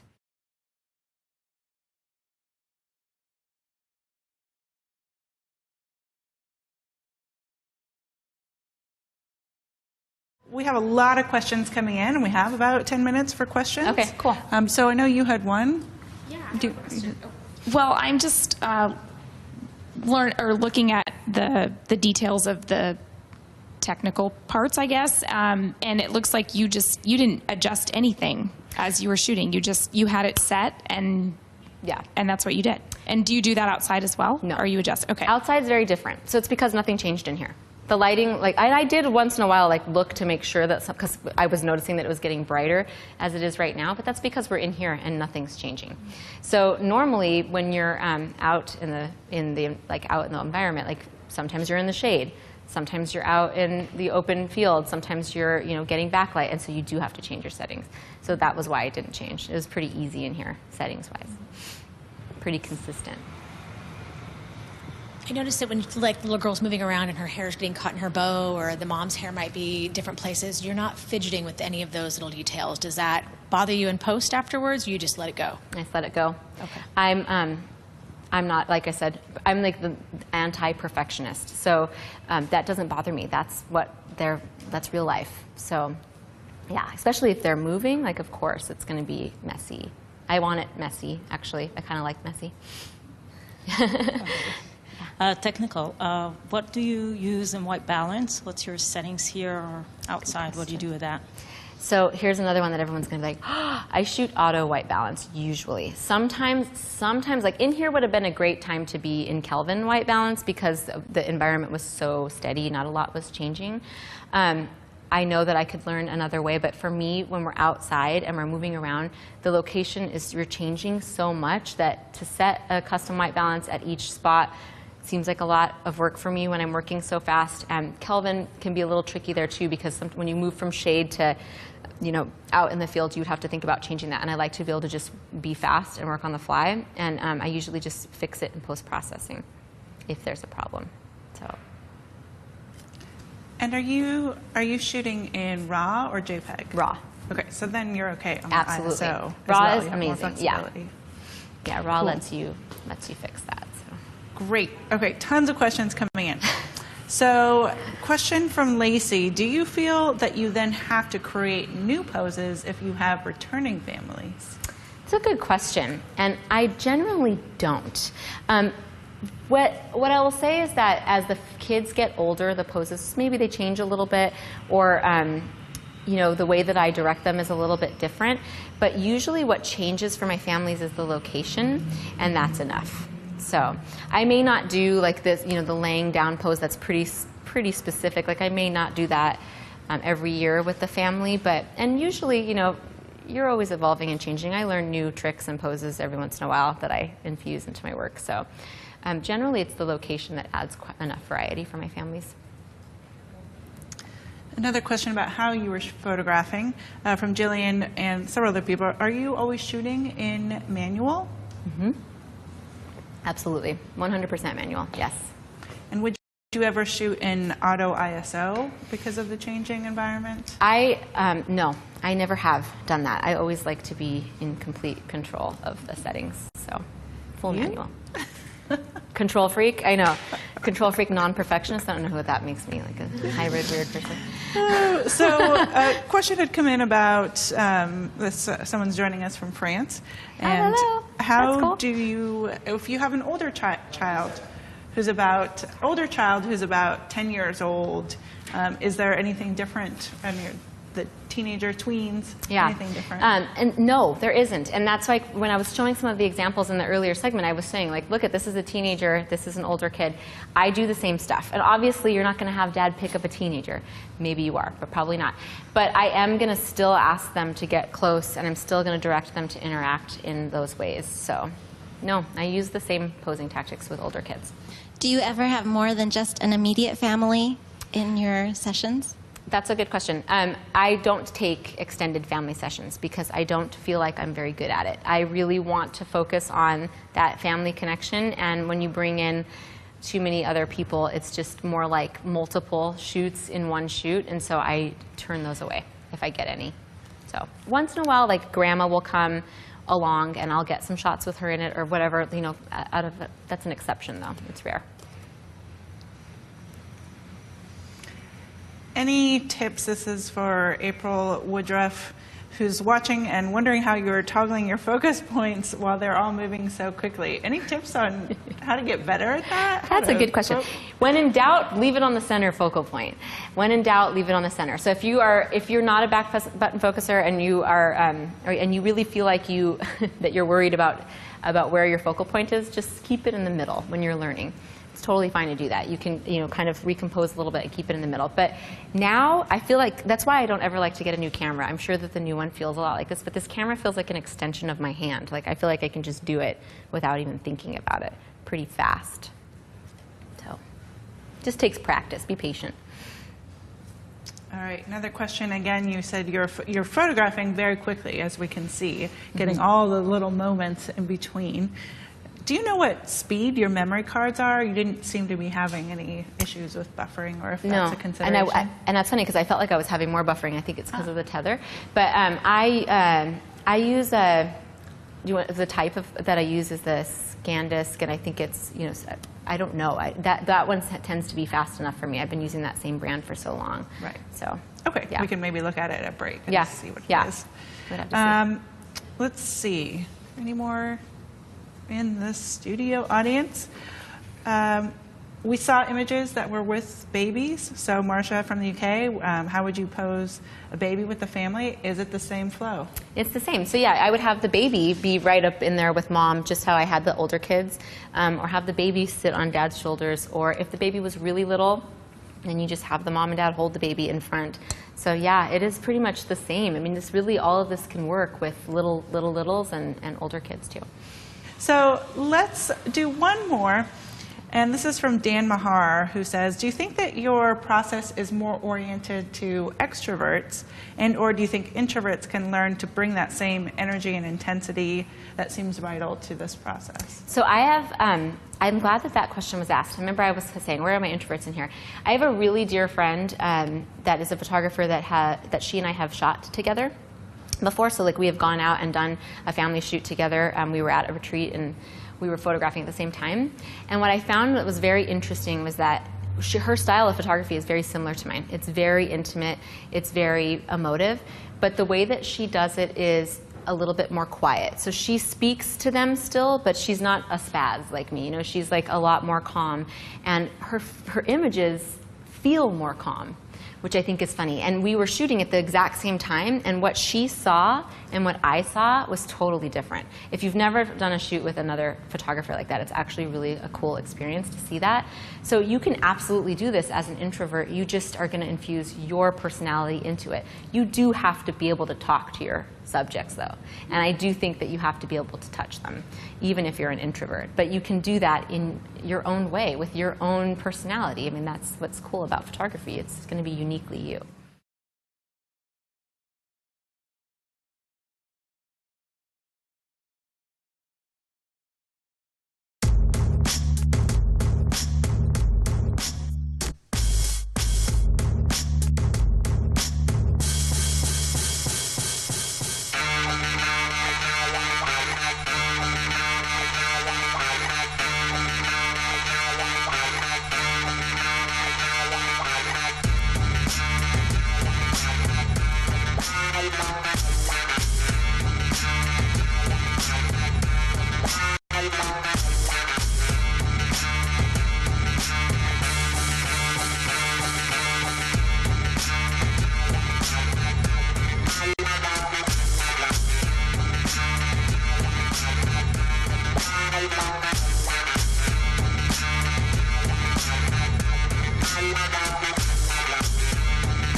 So now we're going to get into some of the more nitty-gritty stuff of family photography, some of the stuff that isn't as fun to talk about, but is as important, right? Okay, so we're talking about business a little bit. Now, business could be a year-long class, right? So I'm going to try to just touch on some really important things that I know that when you're kind of trying to figure this out, you might have these questions. So we're going to talk a little bit about business. We're going to talk about my culling and post-production process and my gallery delivery process, my album design and delivery process, and how I wrap this client experience up, again, with good education so that my clients keep coming back. Okay, so pricing and business strategy. What I want to say before I get going on any of this is I am not an accountant. I hire an accountant. I actually have a bookkeeper as well because I don't always trust myself on these things. But I will tell you what I'm doing is what has worked for my business. What I have learned about business over the 10 years that I've been doing this is that it is almost as creative, if not as creative, as the photography part. I've also learned that being a successful photographer, that if you're going to actually make this your full-time gig, is about 80% business, 20% photography. So you really do have to get a handle on the business stuff, and so that's why we're going to talk about that. Now you have the skills you need to execute a session. We're going to talk a little bit about business strategy. Like I said, this is what works for me. That doesn't mean it's going to be what's perfect for you. Okay, so I am all-inclusive. What does that mean? What does that mean? It means that I charge one price, and for that one price, they get what I'm giving them. And I'm going to tell you exactly what I give them here in a moment. Now, this is something that I love to share. I am a very transparent person, right? As you can see, I'm telling you all of the things, even though people will criticize me for it. There are many people that tell me that I am leaving money on the table because I'm all-inclusive. I beg to differ. I have a very quick and tidy system, and I think that I'm making a very good income per hour. And we're going to talk about how I do that. And so what I like to say is that you can be all-inclusive and make more than you can make 6 figures with all-inclusive pricing model. It absolutely works. We have friends back there. So, so that's why I want to tell you about that. So what do I include? What is included in my price? All of this is public on my website, by the way. Like I've said before, I'm not hiding anything. It's all public. And so what I include for my all-inclusive price is all of the digital files that I deliver in the gallery. So I claim, I promise a minimum of 75. It's usually more than that, but my motto is, under promise, over deliver. So I promise 75. And I include a custom book, and I use Miller's. And the reason that I started doing it's an album, a book. You can call it whatever you want. I'm going to show it to you in a little while. And the reason I started including a book was because I did have families who were coming to me so many years in a row that I really just wanted to add one more thing to just kind of change it up a little bit. The book that I use is really cost effective, and so it works for my all-inclusive model. So why am I all-inclusive? Why am I leaving money on the table? What people will tell me. Just had this told to me last week at a conference, and when I did the math, my friend and I think that we make more than this person, and we're all inclusive. So why do I do this? It suits my style of photography. So what have I been talking about? I am not after that mantelpiece image. I'm not. I'm after a collection of images. I never want to sit there with a family and show them 100 gorgeous images that I edited and be like, now you choose 20, and if you don't, you're going to pay $5 million for each digital file. Call me crazy. That's me. This really satisfies my clients. It really satisfies me. I don't have a problem doing it.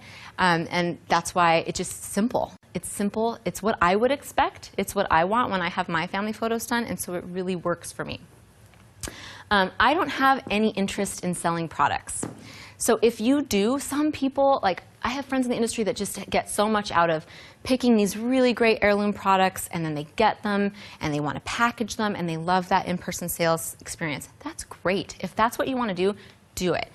Not me. I don't want to do it at all. I don't want to sell products. I want to know that on that session date, I got the amount of money that I'm going to get, and I know what I'm going to get paid. And if they buy more, which they can, we'll talk about that, from their shoot-proof gallery, then it's icing on the cake, right? But I know exactly what I'm going to make before that session happened. I don't have to stress about convincing them to buy something. They've already bought what they came for.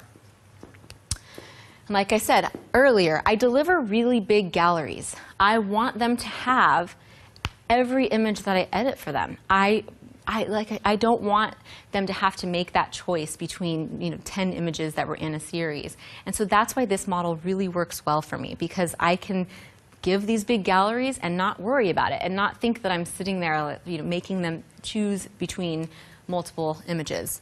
So for instance, these all happened within like 1 minute.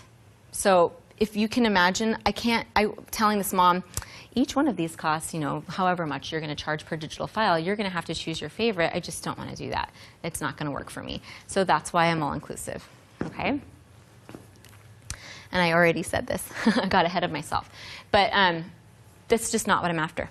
So you just have to really think about what's going to work for your business. You have to think about what kind of pricing or what kind of delivery of products and whatever you're going to do. You have to think about what's going to work for you. And going back to that client experience that we talked about a lot in segment 2 is, how do you want your clients to feel with what is the experience that you're providing? If you're doing a really, hand-holding type experience, then maybe you are going to be maybe you are going to do in-person sales, and maybe you are going to sell products. That's great. But mine, remember, it's about being quick and easy and simple. So this just really works well for me. Again, this model may not be for everyone. So I never want you to walk away from today and be like, oh my gosh, I've been doing it all wrong. That's not true. You haven't been doing it all wrong. You're doing it right if that's what's working for your business. I am just simply sharing with you what works for me, what has worked really well for me and has brought me a lot of success. All right, let's talk about pricing. This is one of those things that everybody wants to know, right, when we're starting out.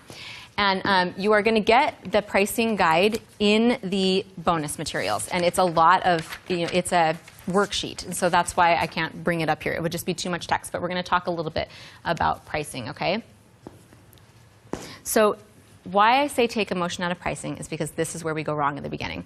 Now, I'm going to tell you how I started pricing myself. And I bet many of you in here and many of you watching were doing exactly the same thing. So I was new to photography, right? And I'm like, okay, I'm going to make this a business. I want to make money doing this. I want to support my family doing this. I maybe want to leave my career. What am I going to do? So I get online, and I start going on the Google and looking around. And I'm like, well, this person's really good, and she's charging this much. I'm not quite that good, so maybe I need to charge this much. This person's not so good, and she's charging this much. I'm a little bit better than that person, so maybe I'm going to charge myself like right here. And then you come up with a random number, right? Anyone in here done that? Yeah? Okay. We all do it. We all did it. And it's funny because even though I'm very established in my business now, once in a while I'll find a local photographer, I'll see what they're charging, and that mindset comes back. And this doesn't work because you're not pricing yourself for profit. You're pricing yourself based on what somebody else's business model is. You don't know what her cost of goods are. You don't know if she's supporting her family all by herself. You don't know if she's a single mom or if she has the support of her husband. You don't know any of that. So you're pricing yourself based on somebody else's circumstances. You're putting emotion in there. You're not doing what you actually need. If you're going to do this as a business, this has to make money, right? Even if it's a side hustle, if you're leaving your family or leaving your life for a couple of hours, you need to be making money. You really do. And money is something a lot of people don't like talking about, but I'm going to talk about it. So you have to take that emotion out of pricing and really think about what you need to survive. This is a business. Okay. So the first thing that you want to think about, and then we'll look at this, is you think about your fixed costs. So if anyone's jotting things down, feel free to jot a little bit, but know that you're going to get this in the bonus material, so don't panic if you don't write it all down quickly. So what are some of the costs? I'm going to give you some examples of some costs. You might have more. Our friend who's charging more than us might have less. It just depends, right? Everyone's business costs are different. And this is one of the things I feel like that we don't think about because a lot of these costs, they're fixed, and so we kind of don't factor that into what we're charging because we've already spent it or we're not really thinking about it. So it's something you really need to consider. So camera upgrades would be a fixed cost, something that that's going to happen. Computer upgrades, editing and organizing software upgrades. So if you're using a subscription-based service, so you're paying for that every month. Most of us are nowadays with editing, right? Rent, if you own a studio space. But even if you work outside of your house, you can use part of that as a cost. Business insurance, photography forum memberships, and photography education, whatever you're using for proofing. So a proofing site. Photo storage hardware. So if you're buying a bunch of hard drives, I'm a hard drive hoarder. You guys, there's so many. Online photo storage, if that's what you're using. And then anything else that you're spending money on. So we got gas, and it's crazy, right? Okay, health insurance. If you are your own, in my corporation, I do my own health insurance. So those are the fixed costs. Okay? So think about that. Sometimes it's like, oh yeah, I forgot that I'm paying for that forum membership. I forgot that I'm paying for, I'm going to want to buy a new lens this year. Those are some of the things that you're paying for, and there's probably many, many more, right? Okay. So those are part of what you're going to take out of what you make. So now I want you to think about how much you want to make a year. So we're going to take the emotion out of it, right? We're going to think about pricing from an actual profit standpoint. So how much do you want to make a year? Now this is an interesting question for people who are doing this as a side hustle. And so a lot of times when I'm mentoring someone and we're talking about it, and they're either, I mentor a lot of women that are started like me, and they're maybe they have like a part-time job, or they have a husband who's working and they've been home with the kids and they're wondering if they want to make this a business. And so we say, okay, let's start with a number that's not scary. You know, we don't have to say you're going to make a full salary. We don't have to say you're going to make $60,000. We're going to say 20, right, or something like that. So, and that's what I'm going to use in the example. I'll get there in a second. And then you want to think about how many shoots you want to do per month. So think about that and write those two numbers down. Okay, so how much do you want to make a year, and how many shoots do you want to do a month? Okay. So do you take the number of shoots you want per month times 12, and you're going to get a number there, right? So say you want to do 1 shoot a month even. Let's just make it really easy. And then amount you want to make per year, you divide that by the number of shoots you want. And that's what you should be charging per shoot. So a lot of times when we do this, I say, well, let's start with a low number, $20,000 per year. And when you do the math, it ends up being about $400 per shoot. And so that's a good starting point, right? But if you're going to make a full salary and you start doing this math, you're going to go up to, you know, a much higher price, or you're going to be doing more shoots. So you have to decide, how is that going to work? How is this going to work out so that I can end up making the profit that I need to support my family? Now, for me, when I was transitioning out of being a nurse, what I did was I decided that I needed to match my salary. And I needed to match it before I quit my job. And that was a very stressful year. I'll never forget it. I had but I needed that security. I had a 1-year-old, a 5-year-old, and an 8-year-old. And I was like, I'm going to hustle. I'm going to do this, and I'm going to match that salary. And it was doable, and I did it. And I priced myself not from emotion, but for a profit. And I raised my prices more than I ever had before, and I did it. You have to do that. If this is going to be a real job, you have to price yourself for profit. It's advised that you save 25% of your earnings for taxes. You should do that. You should definitely do that, okay? So for me, if you're selling packages, what you're going to do is you're going to subtract the cost of the goods that you're spending from your profit. And so like I said, I'm all-inclusive, right? So I don't have a lot of cost of goods.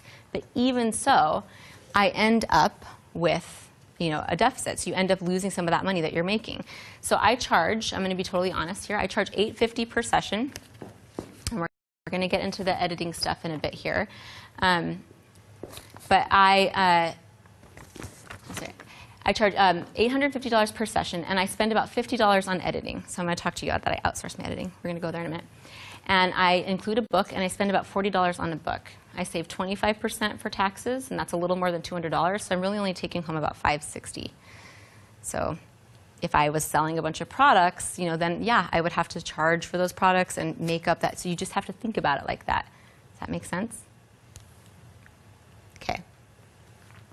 The next thing that I want you to do is I want you to really think about what you are making per hour. So before I was a photographer, I was a nurse. And in that job, I was paid for every second that I worked. You clock in and you clock out. I have another nurse here, a friend in the audience. And so when I think about my photography career, I want to be paid for every second that I'm working. And so a lot of times when you're doing this in-person sale model, that's great if you're doing that, but you need to make sure that you're not that you are tracking how many hours you're spending on every single thing that you do. And a really great exercise for this, I try to do this myself like once or twice a year, is to track a client from inquiry to gallery delivery, and if you're selling products, that kind of delivery, and see how many hours you're spending. So track how many minutes you're spending on email for that one client. How long you're taking door to door to go to the sessions. Not just the time that you're at the session, but actually the whole time that you're away from home, right? Door to door. How much time you're taking to communicate with them after the session, to edit the session, to deliver the session, to design the gallery.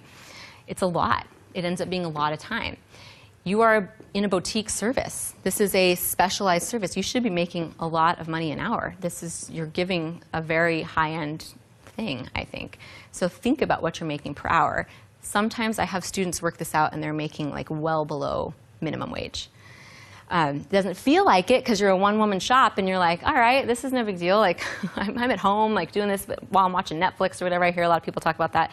I never do that. I don't work now outside of work hours. I try to have those boundaries, but you really want to think about what you're making per hour.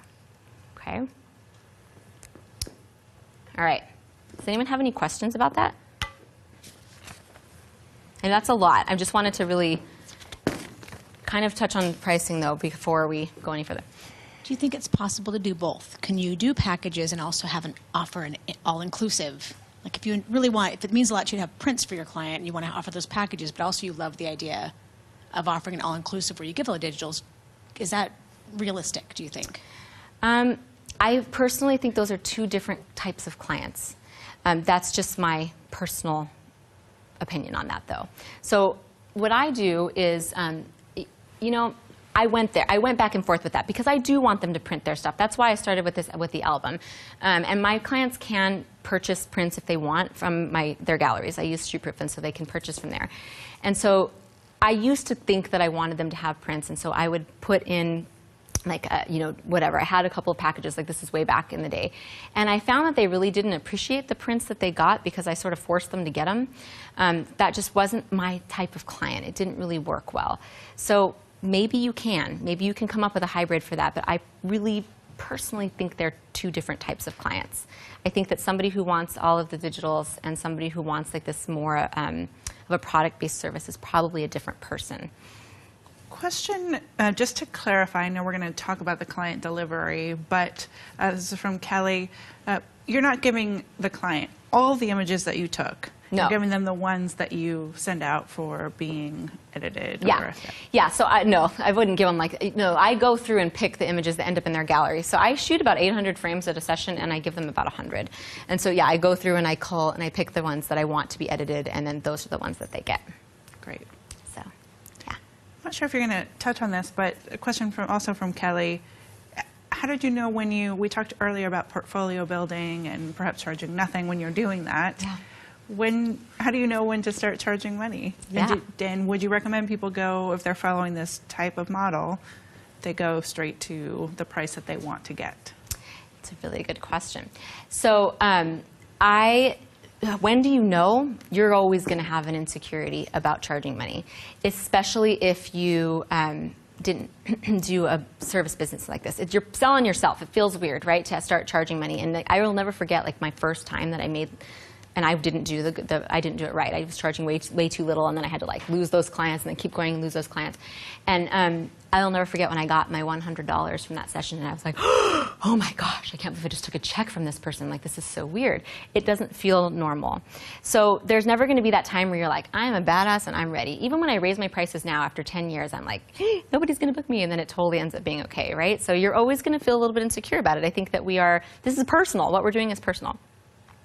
Yeah, so it's really hard to know. But what I do think, that's why I think that pricing needs to be not emotional. You need to charge, if you're going to start charging, what it's worth to actually make this work as a business. So if you are working out of your side hustle, then you might not have to charge as much because you are kind of slowly building. And that's okay. It's okay to not start at $1,000 a session. We're not all there, of course, at one point. But you shouldn't be charging pennies. Especially if you're spending a lot of time on this session, like if it takes you a long time to edit and that kind of thing, you need to make sure you're charging accordingly. How many of your clients then purchase prints afterward? So I would say that about 25% of my clients purchase prints afterwards from me. Many of them print them on their own. And I get to see it when I go into their home for newborn sessions and whatnot, which is really cool. And I know that what's going to be asked next is, don't you worry about where they print? And I don't. And I used to. And I just let that go. Because really, the only person who's going to be like, that person's face is magenta, is us. They're probably not going to notice. I do give them some education when I deliver my galleries and tell them, like, hey, I don't recommend budget print labs, and I can only guarantee print quality if you print from me. But I let them print wherever they want. And it hasn't been a problem. I've been like this for a long time. this model. So, yeah. Do you find that they really appreciate being able to have all of the digital files from you? That sets you apart? Absolutely. I will go out on a limb and say that it's more the norm these days, actually, to get digital files. And I know that there are a lot of photographers who have been at this a long time that are going to be mad at me for saying that, but that's what I would expect. When I have my family photos done, I want the digitals. And I think that that's what my people want too. And yes, they absolutely want them, and they're very happy about it. When I used to try to do like packagey type stuff, they would be like, so how do we get all the digitals? How do we get all the digitals? And finally I just gave them all the digitals, and I've never been happier. So it's much easier.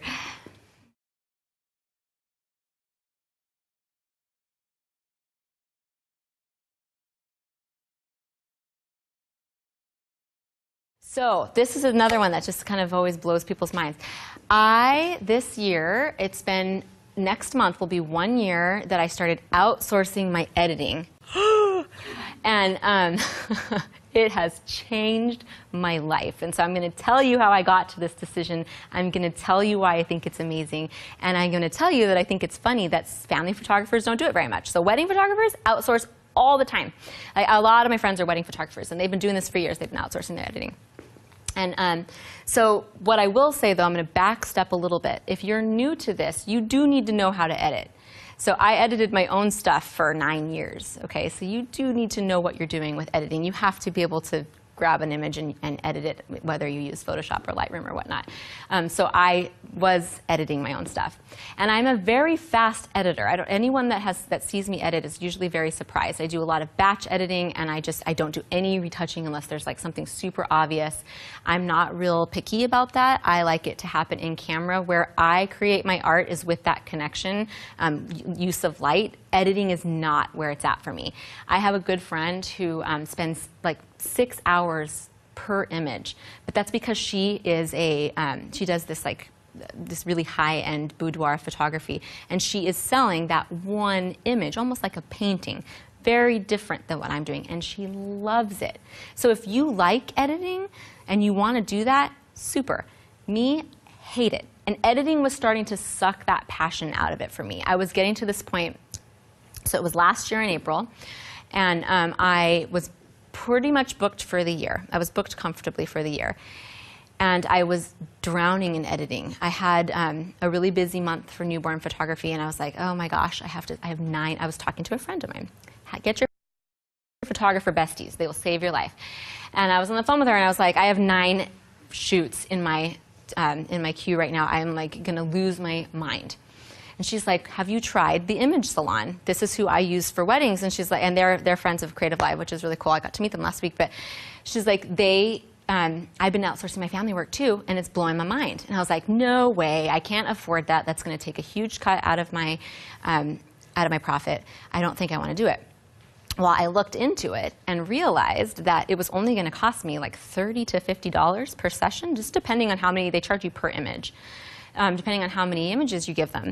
And so what I did, being business-minded and thinking about like how much I'm going to make per year, is I said, okay, and I was at a point where I was turning away sessions for the year. I said, if I book, I don't remember what the number was at the time, but I was like, if I book 5 more sessions, I can make up, it will make sense, because that will pay for the editing for, 20 sessions or whatever. It was like a ton of sessions, right? And I ended up being able to book way more sessions because I was no longer editing them. I had my biggest year of profits last year because I actually took more sessions because I had the time to do it. It changed my business. It changed my life. I don't like editing. So some people do. Like I said, that's your thing, great. There are some talented editors out there. Now, I got my girl. So the Image Salon, I'm going to tell you how they do it.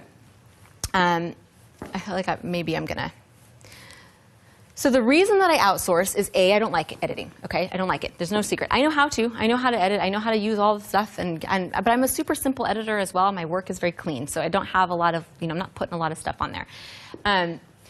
It has given me my life back. It literally has given me my life back, and it has given me the opportunity to explore other things in my business.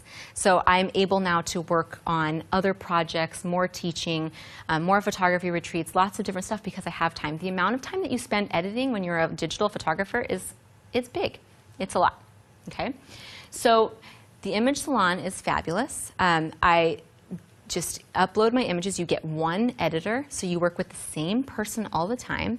They learn your style. If she does something that I'm like, ooh, this is a little warm, she send it back and they fix them. They blow my mind. And they're probably better at editing than I am. So as a businesswoman, and when you get to that point in your business, if there's something that someone can do better than you and you can make more money doing something else, outsource. Okay, and like I said, I took more sessions last year than I thought I was going to. End up making a ton more money because I started outsourcing.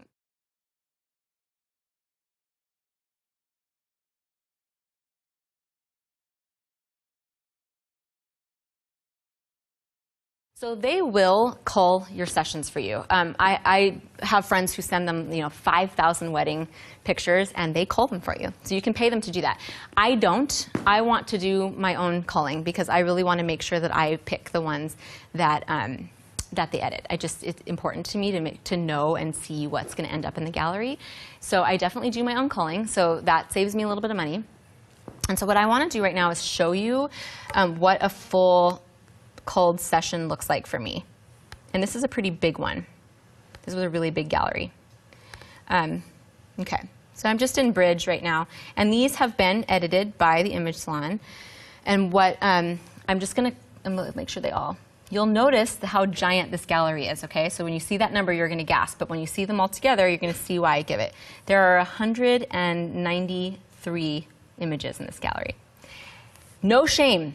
There are some people probably on there that are like, is she crazy? Oh my God, that is not a real photographer. You guys, my clients love it. They go bananas. They love it. I'm telling their family's story. This is a huge part of my brand and my business. It may not work for you. This is what I do, okay? Like I said, I'm not lying about anything. I'm putting it all out there. Okay, so I'm going to go full screen, and I'm just going to and why I'm showing you this is it's going to show you what I'm looking for. And you'll see that I'm doing that same old routine that I do all the time. I am super boring. Now you're going to see that on my work. So these look like they may have duplicates may have ended up in there. And I'll be completely honest, part of the reason why I give big galleries is because I don't want to spend the time to sit there and be like, well, do I like this one better or that one? Just give them all. I just do it. We're digital photographers. My friend Sandra, who is a film photographer, she dies at my strategy because they're so particular about each shot. But I'm like, whatever. I'm digital. I can totally do it. This family was my creative live model for my last class. It was really cute. We went outside too.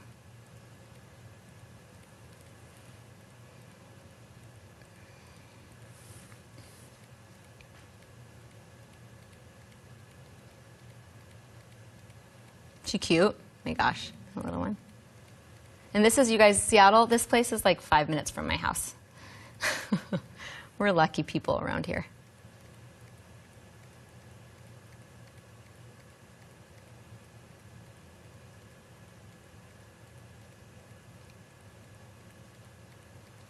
So almost through. So as you see all of these pictures, can you imagine me not giving them all of these? Right? Like, why would I deprive them of this? Oops, there. We went through the whole thing. So that's a giant gallery. Did it feel that giant? Not really, right? I just can't imagine. I just can't imagine being like, well, I don't want to decide what their favorite picture of their little guy is. I want them to decide. I don't want them to have to decide because of money. I want them to look at those and be like, okay, I'm going to pick which one. And maybe I like this face, and maybe Dad likes that one a little bit better. So I'm going to give them to them. I'm going to give them all of the ones that spoke to me, all of the ones that meet my benchmarks, my rules. I'm going to give them to them. All right?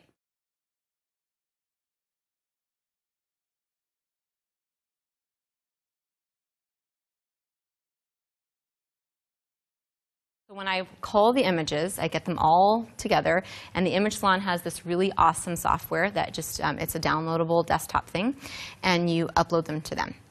And I send them off, and I say, I'll see you in 5 days. And it's like Christmas when they bring them back to me. It is so fabulous. So you can have the Image Salon do black and white actions on your work as well. I have them do all color. And then my process from here is to run a batch black and white action on all of the images in Photoshop. So I do deliver, and here's another one that people are always like, what? I deliver all of my images in black and white as well. Why? Because my clients freaking love it. And because if I don't, they're going to convert them themselves. And that is one of those things. And I don't care about where they print them, but I don't really want them to convert them at Walgreens. You know, I don't want them to change it to black and white with a weird action. So I just give them all of them in black and white, and I run a batch black and white action. Do you guys know how to use batch? I'm going to show you, okay? I'm going to batch a black and white really quick here. All right, back to the computer. And I'll admit my computer is in a weird state currently. Okay. So I use Photoshop and Bridge. I don't use Lightroom at all. And the way that you batch, this is magic. If you haven't been batching, you need to start batching, okay? I feel like anytime I teach someone this who hasn't learned it, they're like, what? All right, so I go to File, and you go to Scripts, and you go to Image Processor. So I'm going to come in, and I am going to find that family's shoot. And these are my final edits I am editing the edited pictures. So I'm putting the black and white action on the ones that Image Salon sent to me. I'm going to have it save as JPEG. I want quality 10. I shot in RAW, so you don't need to be higher than 10 because if you go to 11 or 12, then the file is just ginormous. Convert to sRGB. And then here I have a black and white action that I love. And then I hit Run. And my computer is going to do the work for me. And it's going to change them all to black and white. Just like that. It's kind of amazing. You guys knew about this? Everyone in here? Okay, no? All right. It's good stuff. I'm all about efficiency in business. I'm all about efficiency in editing. For me, like I said, it's all about the shoot. It's about that connection. This isn't where it happens for me. I want them to have beautiful images. I don't want to spend a lot of time doing it. I will look through after they edit them, just like I kind of did showing you, and make sure that there isn't anything weird. Like sometimes my foot's in it. They don't do that. Like I'll have to crop that out. Or sometimes the crop isn't quite right. They do crop for you. They do creative cropping if they feel like, and you can choose that or not. And so I have them do that. But yeah, that's it. So the time that I spend on editing is very minimal. I do my shoots on the weekend. We do them all on the weekend. And on Mondays, I upload my cards. I go through and I cull them. It takes me about half an hour. I upload them, and I don't see them again for about 5 to 7 days. They come back. I run this action. I upload them to ShootProof, and I'm done. It's glorious. So if you haven't considered outsourcing as a family photographer, you should do it. And you can do my little trick and be like, well, maybe I'll just take like a couple extra sessions to make up for this cost. And you'll probably end up making more money. So I explained why I give all the black and white. I just like it. I like the option. I do think a lot about myself as the consumer. Like I really appreciate being able to see them in both black and white and color. There are some photographers that really feel very strongly about needing to be the one that knows which one gets converted. You guys, the client is going to do whatever they want with their images if you're giving them the digitals. So I go ahead and convert them myself. Even though I tell them, even though their print release says that they are not allowed to edit them, they'll still edit them if they want to. You have to let that go with digital. You have to just know that when you let your digital files into the universe, like things are going to happen to them. Okay, does anyone have any questions? That was a lot of a lot. Okay, outsourcing your editing, I'm super excited right now. Yeah, it's mind-blowing. So when you send it out to them, do they do a sort of batch? Or will they, like, if you have a bunch of forest pictures and then take the family to the beach and the sky needs some work. So they are magical creatures that live in Canada, and they will. So what's really great is when you first establish a relationship with an editor, you do a Skype call with them, and they talk to you and they look through your portfolio and they get an idea of what you like, and then so they have an idea. Then they make presets. I'm pretty sure they make presets that are your salon. When you send them a particular gallery, there's like this in the software. There's parts where you can say what's going on, and so I'll just be like, hey, just so you know, like I had to really underexpose the ones at the end because I wanted the sky to stay intact, and they will fix that for you. And it's not more. So they have different tiers. You can do just clean. I do the one that's in the middle where they will do a little bit more of that. And then there's one that's called deluxe. It's something like that. I've never done that one. I don't even know exactly what it is. But the one in the middle has been perfect for me. And yes, they will do particular things like that for you. And I've had a few times where the gallery came back and I'm like, ooh, that didn't work, and she'll fix it. And they fix it like immediately. Because this is their job. They're sitting there in their studio space. You're working, they're working, and this is what they're doing. So, yeah, it's pretty cool. I noticed see that you don't faces edit like, out. what? You don't edit out like little guy had like maybe a runny nose and some little owies and eyes. They're inevitably going to have those. You just leave. Do parents ever ask, "Can you fix this for me?" Or they just roll with it? I really don't ever have anyone ask me to do extra editing. Yeah, that would be not. I mean, if somebody had if a kid had like a major booger situation, I might go in and fix it. But usually, what I try to do is fix it at the session. So if you see a runny nose, like grab some tissue and fix it there. I'm always thinking about not editing. This is when I used to edit my own stuff, but I never edit out like a little scratch or anything like that at all. Recently, I had a family who is like a beloved, a family that I've been with for a long time. And the dad had just. He works in construction. He had this giant gash, and the mom was like, "I am so sorry. Of course, I edited those out for him." We did try to turn him the other way, but generally speaking, I don't do a lot of retouching, and I don't like super smooth skin, so I don't use anything like any of the skin smoothing things. I want it to look real. I want them to look real. Are you going to talk about the actual delivery and how you deliver them, but also the resolution and such? People are asking if you're giving them both high res and low res. I am, but I give them high res. Full high res. So here's the thing. There was a time, guys, I've made all the mistakes. Like I'm up here talking about this, like this is like what I've been doing since I came out of the gate. It's not. I've stumbled along like all of us do. And so there was a time when I was like, well, I'm only going to give them, because somebody told me, by the way, a lot of it's that. Like you hear this chatter in the industry. And somebody was like, well, you should never allow them to have the full resolution. You should only give them like the, enough to print 5x7. Well, you know what's going to happen? They're going to print a 16x20 with a low resolution picture. So I just give them the full resolution. No problems. No questions asked. So yes, they take the full res for me. I personally think if you're going to give them digital files, you should just give them the full resolution, because I had that happen where they were like, it's really fuzzy. I'm like, yeah, you purchased the 5x7. And this is when I had like one client a year. It was like, it was the one client that was complaining about it. But yeah, so be careful with that. Cool. Okay, so David W. asks, what do you do about copyright on photos, especially if the client prints? And I think I heard you mention a print release. Is that something that you include? Mm-hmm. So I have a print release, and I can show it because I'm going to get into ShootProof and show you the print release that I send out. And it says that I own the copyright to the images, but that they can print for personal use only. That they can't use it for competitions and whatnot and that kind of thing. I've never seen any of my stuff in a weird place. I'm sure it has ended up that way. But I think that with that, you have to let it go. When you're putting your work onto the internet, it's going to maybe get taken. And I know that sounds like, wow, how can you be okay with that? But I just feel like it's kind of where we are. And if you find someone using your stuff illegally, well, then obviously you're going to contact them and say something. Clients, I mean, really, what are they going to do? They're just going to give it to grandma. They're just going to use it for their family. They're going to use it on Facebook. Worst thing they're going to do is put a horrible Instagram filter on it, which happens. But even though I tell them not to. So I can show that print release. Remind me when I get in there. And then this is from Sean, are you ever putting your studio name on the images? I guess, do you watermark? Yeah, no. For the clients, no. What I say is they're their images now. Like, this is something that they purchased. This is something that they invested in. So no, I don't watermark. I actually don't watermark online anymore either.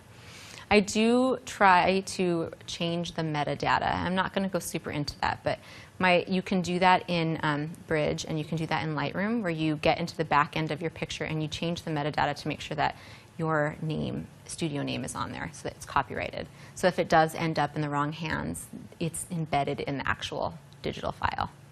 You can do that. Question from Lindsay is, if you're having somebody else cull the images, are you ever concerned, or how do you give direction on what types of images they should be looking for? Is there a concern that they would be picking different ones that aren't your style or aren't that word or emotion that you're looking for? So that's why I don't let them cull my images. I know, but just speaking from friends that I know who do that for weddings, they feel pretty confident because there's so many pictures. But from what I understand, the colors that the image is on are incredible because they look at they're not just blindly doing it. They go in and they look at your website and they figure out what it is that you're probably looking for.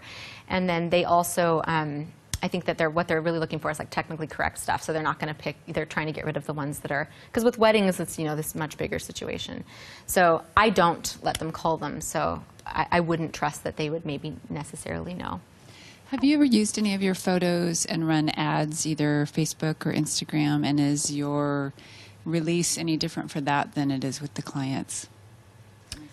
No, I don't know exactly what you mean. Have you run ads with any of your photos, like on Instagram or Facebook? Yes. So you mean like what my release to the client, like model release? Are you talking about? Well, I guess, is there just that, or is there that and additional kind of stuff you need to do if you're doing an ad versus just So my model release is very inclusive. It says that it includes things that I'm never going to do. Like it says I can use their photos for stock. It says I can use their photos for commercial purposes. It says I can use their photos like for my teaching and education. So my model release is very inclusive, which is probably why about half don't sign it.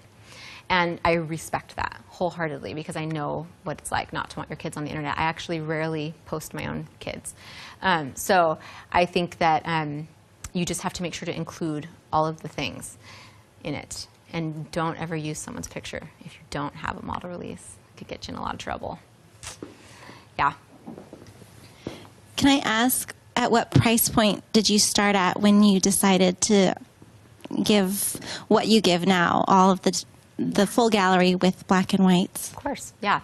So I was much lower than I am now. I was at about, I think that when I really made the jump and kind of figured out that lifestyle, or that all-inclusive was for me, and that I wasn't going to be selling products and all of that kind of stuff, I was only charging about $350. I learned very fast that that wasn't enough to make it worth my time.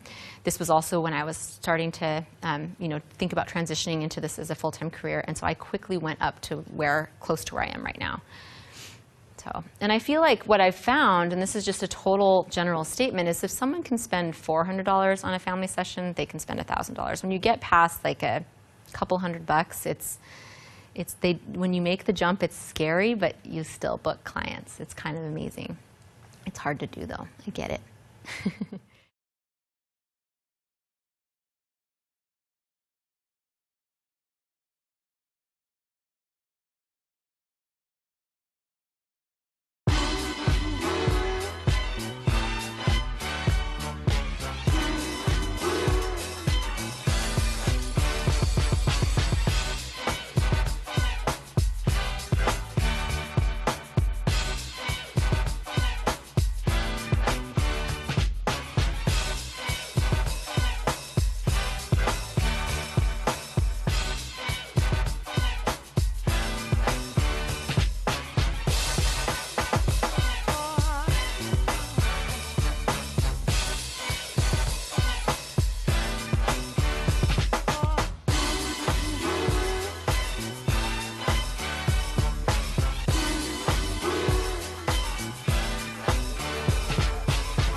I love that pose.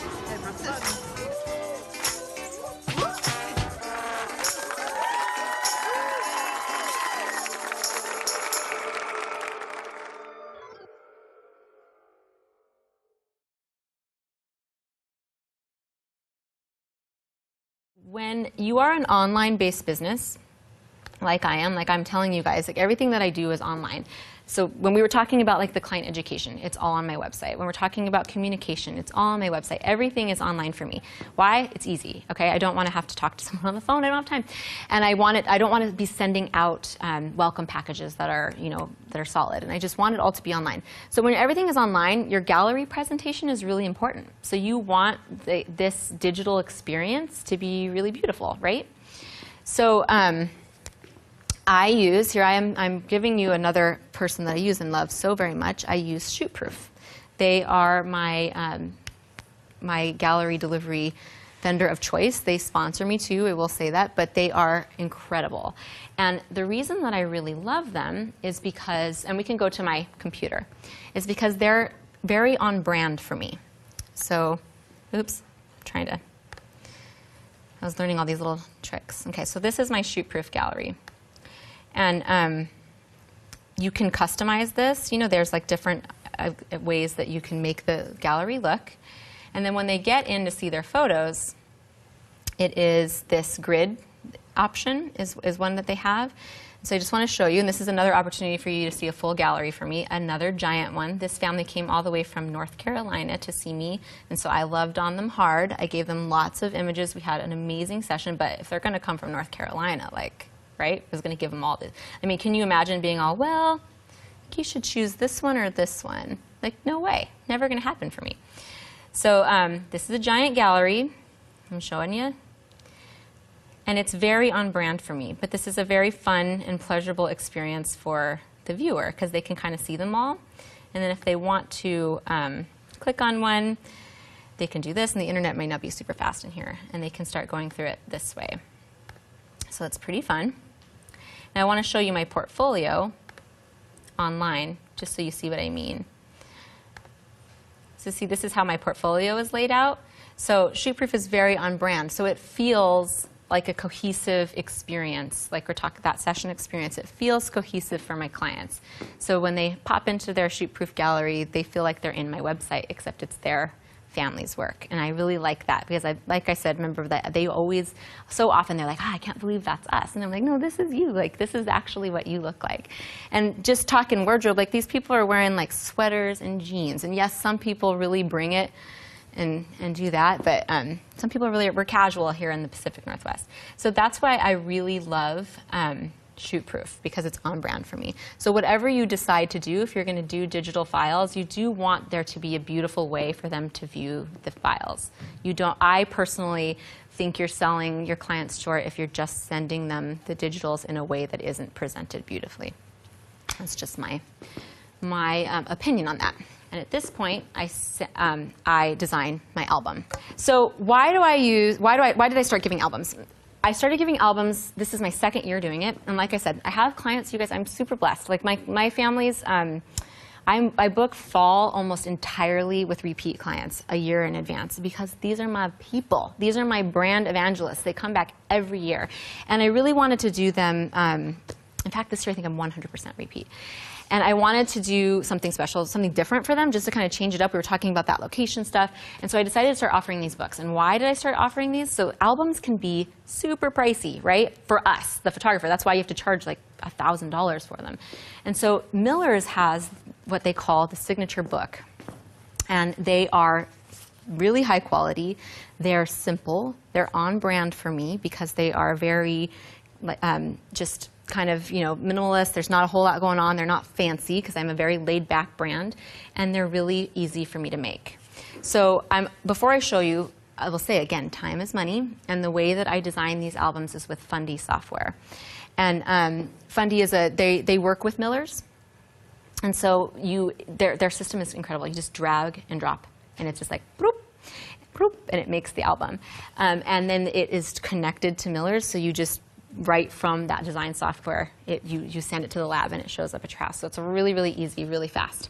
So I'll show you a couple of my albums. They have these different cover options. This one is linen. Obviously, this is leather. Am I on the right camera there? You guys going to see it on that? Okay. So again, it's very much on brand for me. Pretty simple. But I love seeing it in an album like this because this is just kind of reiterates my my philosophy of being all-inclusive. I am all about this collection of images. I also happen to know that wall space can be at a minimum, and maybe they don't want a 16 by 20 of their family on there. I don't have big stuff like that. That's okay. And so I love this option that they have this tangible piece from their session, and I try to include a few images from each segment, like part, each posing area that I was doing. And this is done in Fundy. I would design these in about 10 to 15 minutes. Really, really fast. Full disclosure, because she's probably watching, my amazing assistant Gabby designs them for me now. But when I was doing it myself, that's a lot. She's probably faster than me, actually. Isn't he cute? So here is, I'll get there in a second. Hold on. I was about to get ahead of myself.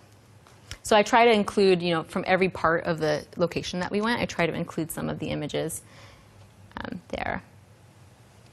I can pass that around, and I'll go ahead and open up this one and show you. And it's this really beautiful paper. It's like this matte paper. Another one.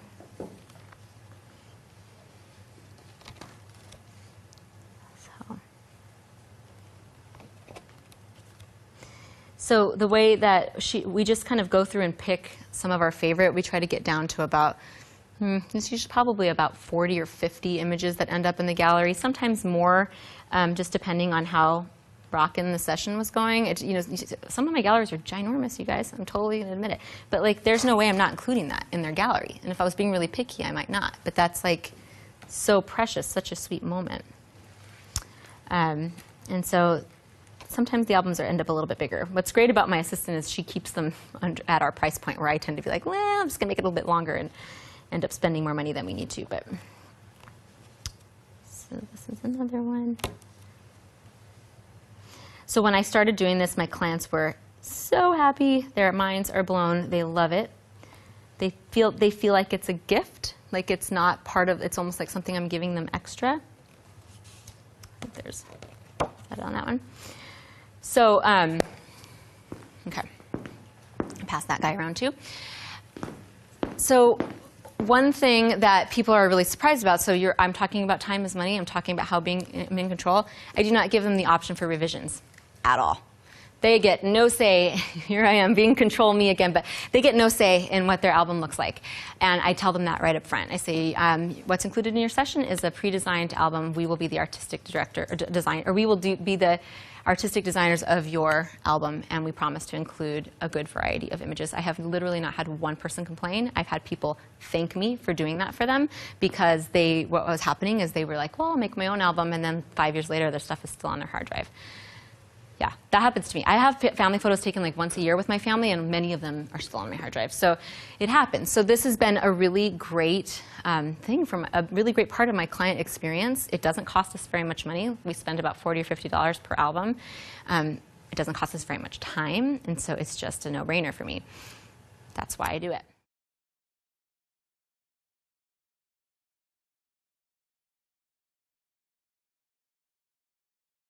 Do you sell more books? I mean, I can see grandma, mother-in-law, everybody might want one. They have the option to buy another one, and it would be the same design, though. They can't make any revisions from their shoot-proof gallery. It's an option in there.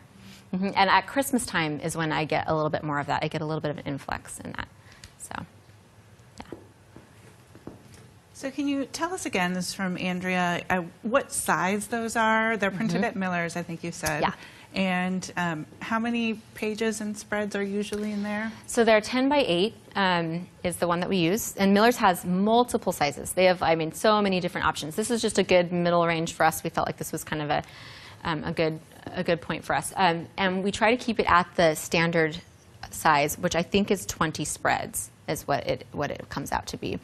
You can do many more pages than that, and you just get charged for that. So we try to keep it at the $40 to $50 range, which is super affordable, you guys. That is super affordable. There are albums that cost you, the photographer, $400, $500. So they call it a book, so I don't think it's not like an heirloom quality like an album, but it works perfectly, especially for families that come to me once or twice a year.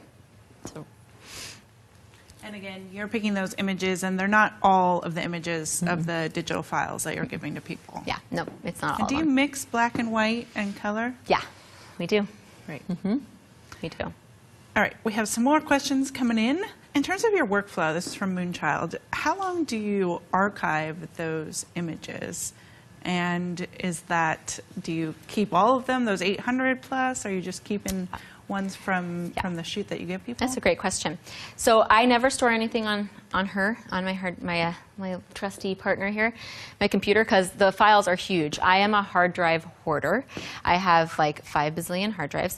They're really pretty affordable. And so I do keep all of the images. I could probably go in and delete the ones that I don't edit, but I do keep them all. I don't know why. That's like I said, I'm hoarding. But what I do is I always have everything backed up in at least 2 places. And so as far as photo storage goes, I have them I upload to one hard drive, and then I immediately back up to another one. And then same with the edited ones. I keep the edited ones on that one and then make sure I back it up right away. It's part of my process. And then also, one of the amazing things about ShootProof is they have an archive capability, and I archive every single session that I have ever delivered with them, and it's very cheap. And I do that because I want to provide, I know that this is another thing. A lot of photographers feel like they don't want to reopen galleries for clients without a fee. And I know what it's like to forget anything in life. And so I just keep them archived, and I just reopen it for them if they need me to. They already paid for them. I'm not that worried about it. But that's because ShootProof makes that super easy. So there's a place in the internet where they live. I don't know.